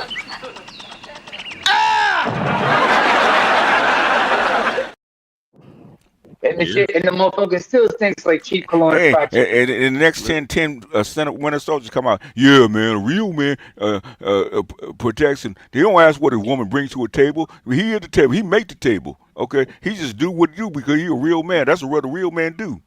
He's right, you know. And that's why a lot of times, like I've tried to expose this space, some of the clips and stuff from this space to certain guys, and we come off as dysfunctional. We're dysfunctional because we don't understand that, BGS. That a real black man, a good black man, he doesn't seek power or wealth. He seeks the validation of his mama and his kids. That's what a real black man does. And if we don't see that, what's wrong with us? And that's when I stop. You're not a good man. You're not a real man if that's what you seek. Okay. You gotta get the bullshit kid, Z. Oh, bullshit. And that's what struck me. Yo, that's hysterical. On Roger's show, he constantly harps on black men need to recognize that they dictate the reality for themselves, and that's a fundamental thing that's hard for black men, from what I can tell, to accept truly. And like you said, the initiative of us can, but I don't. It's hard for black men to accept that we govern what is to us, because we were raised in the exact opposite fashion. But that's also the same thing about millennials who don't realize that they're adults and they have things that they can do as adults. Exactly. It spills over. You can see it spill over into a lot of things, especially for black men. Even black men being assaulted during this election and still voting at the 80% clip. I could be wrong by this. I'm checking the statistics. I could be wrong by saying this, yeah, but bro. The majority of guys who have guilt are usually guys who are dependent on the gynocracy of the matriarchy. They have issues with guys who are independent of it. Wait a minute, LAR. There's a way to not be there's a way to not be dependent on the gynocracy. Exactly. Do tell. Right. No, but LA, I get what you're saying, but it is a significant. I see it in guys, upwardly mobile, solid guys that have. I've seen it, but I see it more for guys who are dependent and they want guys to help me to help me. You know what I'm saying? Help me to help my mama. And it's like, bruh, I don't know you or your mama. Like, what are we talking about here? A lot of guys can't really That's funny, afford to break the regime of the gynocracy because they didn't woven themselves into it to such a degree. I hope I didn't laugh with real quick, Betty. I hope I didn't laugh too much in what LAR was saying, because I'm probably gonna clip that. Help me to help my mama. Yeah, I'm probably gonna. I need to clip Roger saying, damn, what was his phrase that I fucking like when he said, I ain't got nothing for you. I'm gonna try to trigger him to say it so that I can clip it from his channel. Right? Go ahead, Betty. Go ahead. It's to me, I see it as a play, man. It's all a play to control different aspects of life and the environment. And you know, BGS has said it so many times, like, yo, environment change, people change, and he's right. Yes. Like, hey, I used to eat at some really nice places. Job got lost. Like, hey, what that dollar menu look like? I've been there. I've been there. So it's they see it and they desperately fighting to hang on to it. Yeah. Like, the thing I kind of grapple with though is every now and then you come across somebody and it's like, I see it hitting you in the face, but I don't know if it's good to wake you up. Let me ask you a question, because it's gonna be a little personal, but it's going to what you just said, because we're speaking about sanity now. Your situation changed and you adjusted, and you're still here with us and you're sane. What would have happened if you were still trying to move around? Because I had the idea of how much you were earning. If you were still moving around like you were still making that. Oh, motherfucker, I'll be on the goddamn bridge right now. You see what I'm saying? Yeah. And what would your mental state be like? I mean, I might know my name if I was lucky. See what I'm saying? The scary part is that a lot of our female counterparts' identity is actually woven to this house of cards that's falling apart. So as it falls apart, their actual identity falls apart. Their freaking mental state falls apart. Their sanity. What do women's identity in culture depend on? The environment around them. When it changes, they're gonna fall apart with it. Yeah, they either adapt or fall apart. What's that word that you just used? Adapt. Nah, bro. they hit rock bottom and then they have to Thank rebuild. Yeah, it started in the crack era. They hit rock bottom. Who remembers when that environment included shame, though? BGS and LAR. I don't know about the rest of us. Right. A long time ago. Instead of shaming themselves, they dumped the shame on the men. That's all they did. They just transferred it, projected it. And then we told y'all that y'all like it when we're mean to you because that puts us in charge. See how the goalpost just consistently moves? Yeah, black men been mean to black men for centuries. It's not new. So, and they say that is because they know that you have been socialized to accept that kind of behavior from them. I think there's a big difference now between guys who feel guilty and guys who just desensitized, because you've been mean to both. So some guys will be like, whatever, nigga, that's just Thursday. I'm out of here. You know. No, I think you're right. I think there is so when you say desensitized, I say indifferent. But yeah, I agree with that. There is a difference. But I think they running after the ones that feel guilty though, because that's a nice place to land after you done fucked up, and he feel guilty because he's not, I guess, rich or white. So y'all make a good match. You get to use him and abuse him and then divorce him in 10 years, maybe 5 years. What are some of these guys really feeling guilty for? Not being rich and white. That's what they try to put on us. Without saying it, right? Thank you. So guys guilty because they're rich and white. Say it again. But you broke up a little bit, Eller. Yeah, you broke up a little bit. I said, so the guys are feeling guilty because they're not rich and white.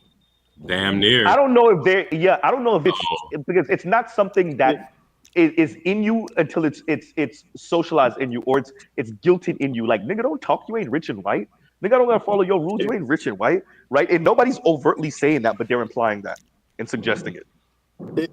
They're shaming it, and they're trying to wield shame to shape the environment once again. But the biggest thing about it, though, it only works for so long, and so many folks are waking up nowadays. Because you have options. Without options, you can't change it. But black men have options. Line says we didn't build Wakanda. You know, I love to say it. You ain't building Wakanda, LAR. You know what you really ain't do? Let me say what the biggest thing, and I'm gonna have to end out in like 3 minutes, y'all, because the phone is at 8%. But the biggest thing we ain't do in LAR, you might want to make a whole stream about this. BGS already did it. We didn't put them on that pedestal with white women. As a matter of fact, we didn't kick white women off. And listen to what I'm about to say. We didn't kick white women off the European beauty standard and put black women on top of the European beauty standard. I ain't saying nothing about no African beauty standard or no black beauty standard. I said European beauty standard. Yeah. That's your biggest crime. That's your biggest crime as a black man. Pretty much in the entire black diaspora. That's your biggest crime right there.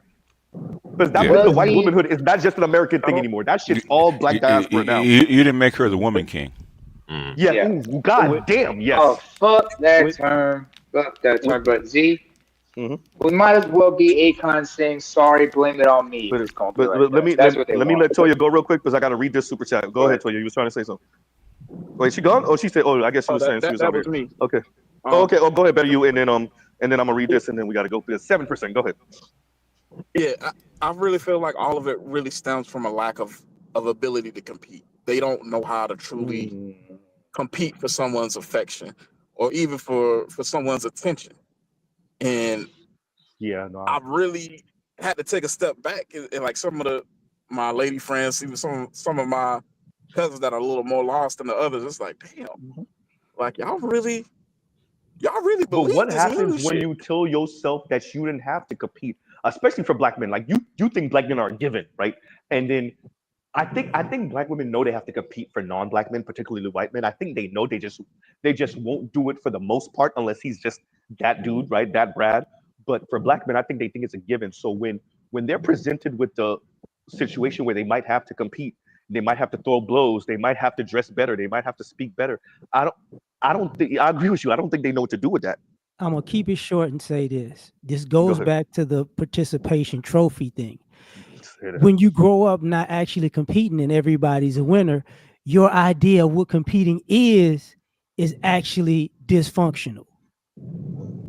I talked about that the other day. Let me end out with this. Naima, you get to end us out because Cyrus Burke sends a super chat for you to impersonate LAR voice being a shrag. So because Cyrus Burke is maniacal, so go ahead and hey, read the I super like chat it. for me so we can end out. Go ahead. All right, go ahead. hang on. Let me get some water. Let me wet my whistle right. Pause, son. Whoa, son. All right, nigga, shit. Yo, you want me to do this now? Go ahead. Go back the fuck up. What the fuck is wrong with you, Z? Damn it. Can't get a nigga to say what he said. Anyway, Cyrus Burke, thank you for the $5. Name a President LAR and President Estrag. What you mean, what's in it for you? Apologizing for spelling your name wrong? I'm gonna start This drinking nigga more got me. This nigga purposely misspelled my name. What type of shit is this here? Man, Look, you I ain't was shit, down- Cyrus Burke. You know, fuck I'm that. down to Fuck 3%. that. Cyrus. I gotta end out. I'm down to 3%. That shit gonna go fast. Peace out, All nigga. right, yo. Just remember, All right, y'all ain't we shit, and God bless y'all for it. We're gonna pause right here. Love, piece of chicken grease. Nice one, Cyrus Burke. Nice way to end it out. We're gonna pause. It's funny. LAR is here. He said, "I want Naima to impersonate LAR." That's funny as shit. That's fucking cool. But we'll pause right here. Love, piece of chicken grease. Y'all go check out other Black Mansphere content, other non-Mansphere content. LAR, this was low key inspired by you. No. What you covered. The joint with, was it Anton? I can't remember. You covered something. I'm gonna cover it too because I think you did a really good job. I might actually call you to extend what you did, and we'll get together. Anyway, we'll pause right there. Love, piece of chicken grease. And y'all go check out the Black Mansphere content. Check my community tab. I think, as a matter of fact, I shared what I'm talking about with LAR. Check my community tab, and y'all go check out the Black Mansphere content. Mr. Z out. All right, y'all. Peace, y'all. Ship it to fifth gear.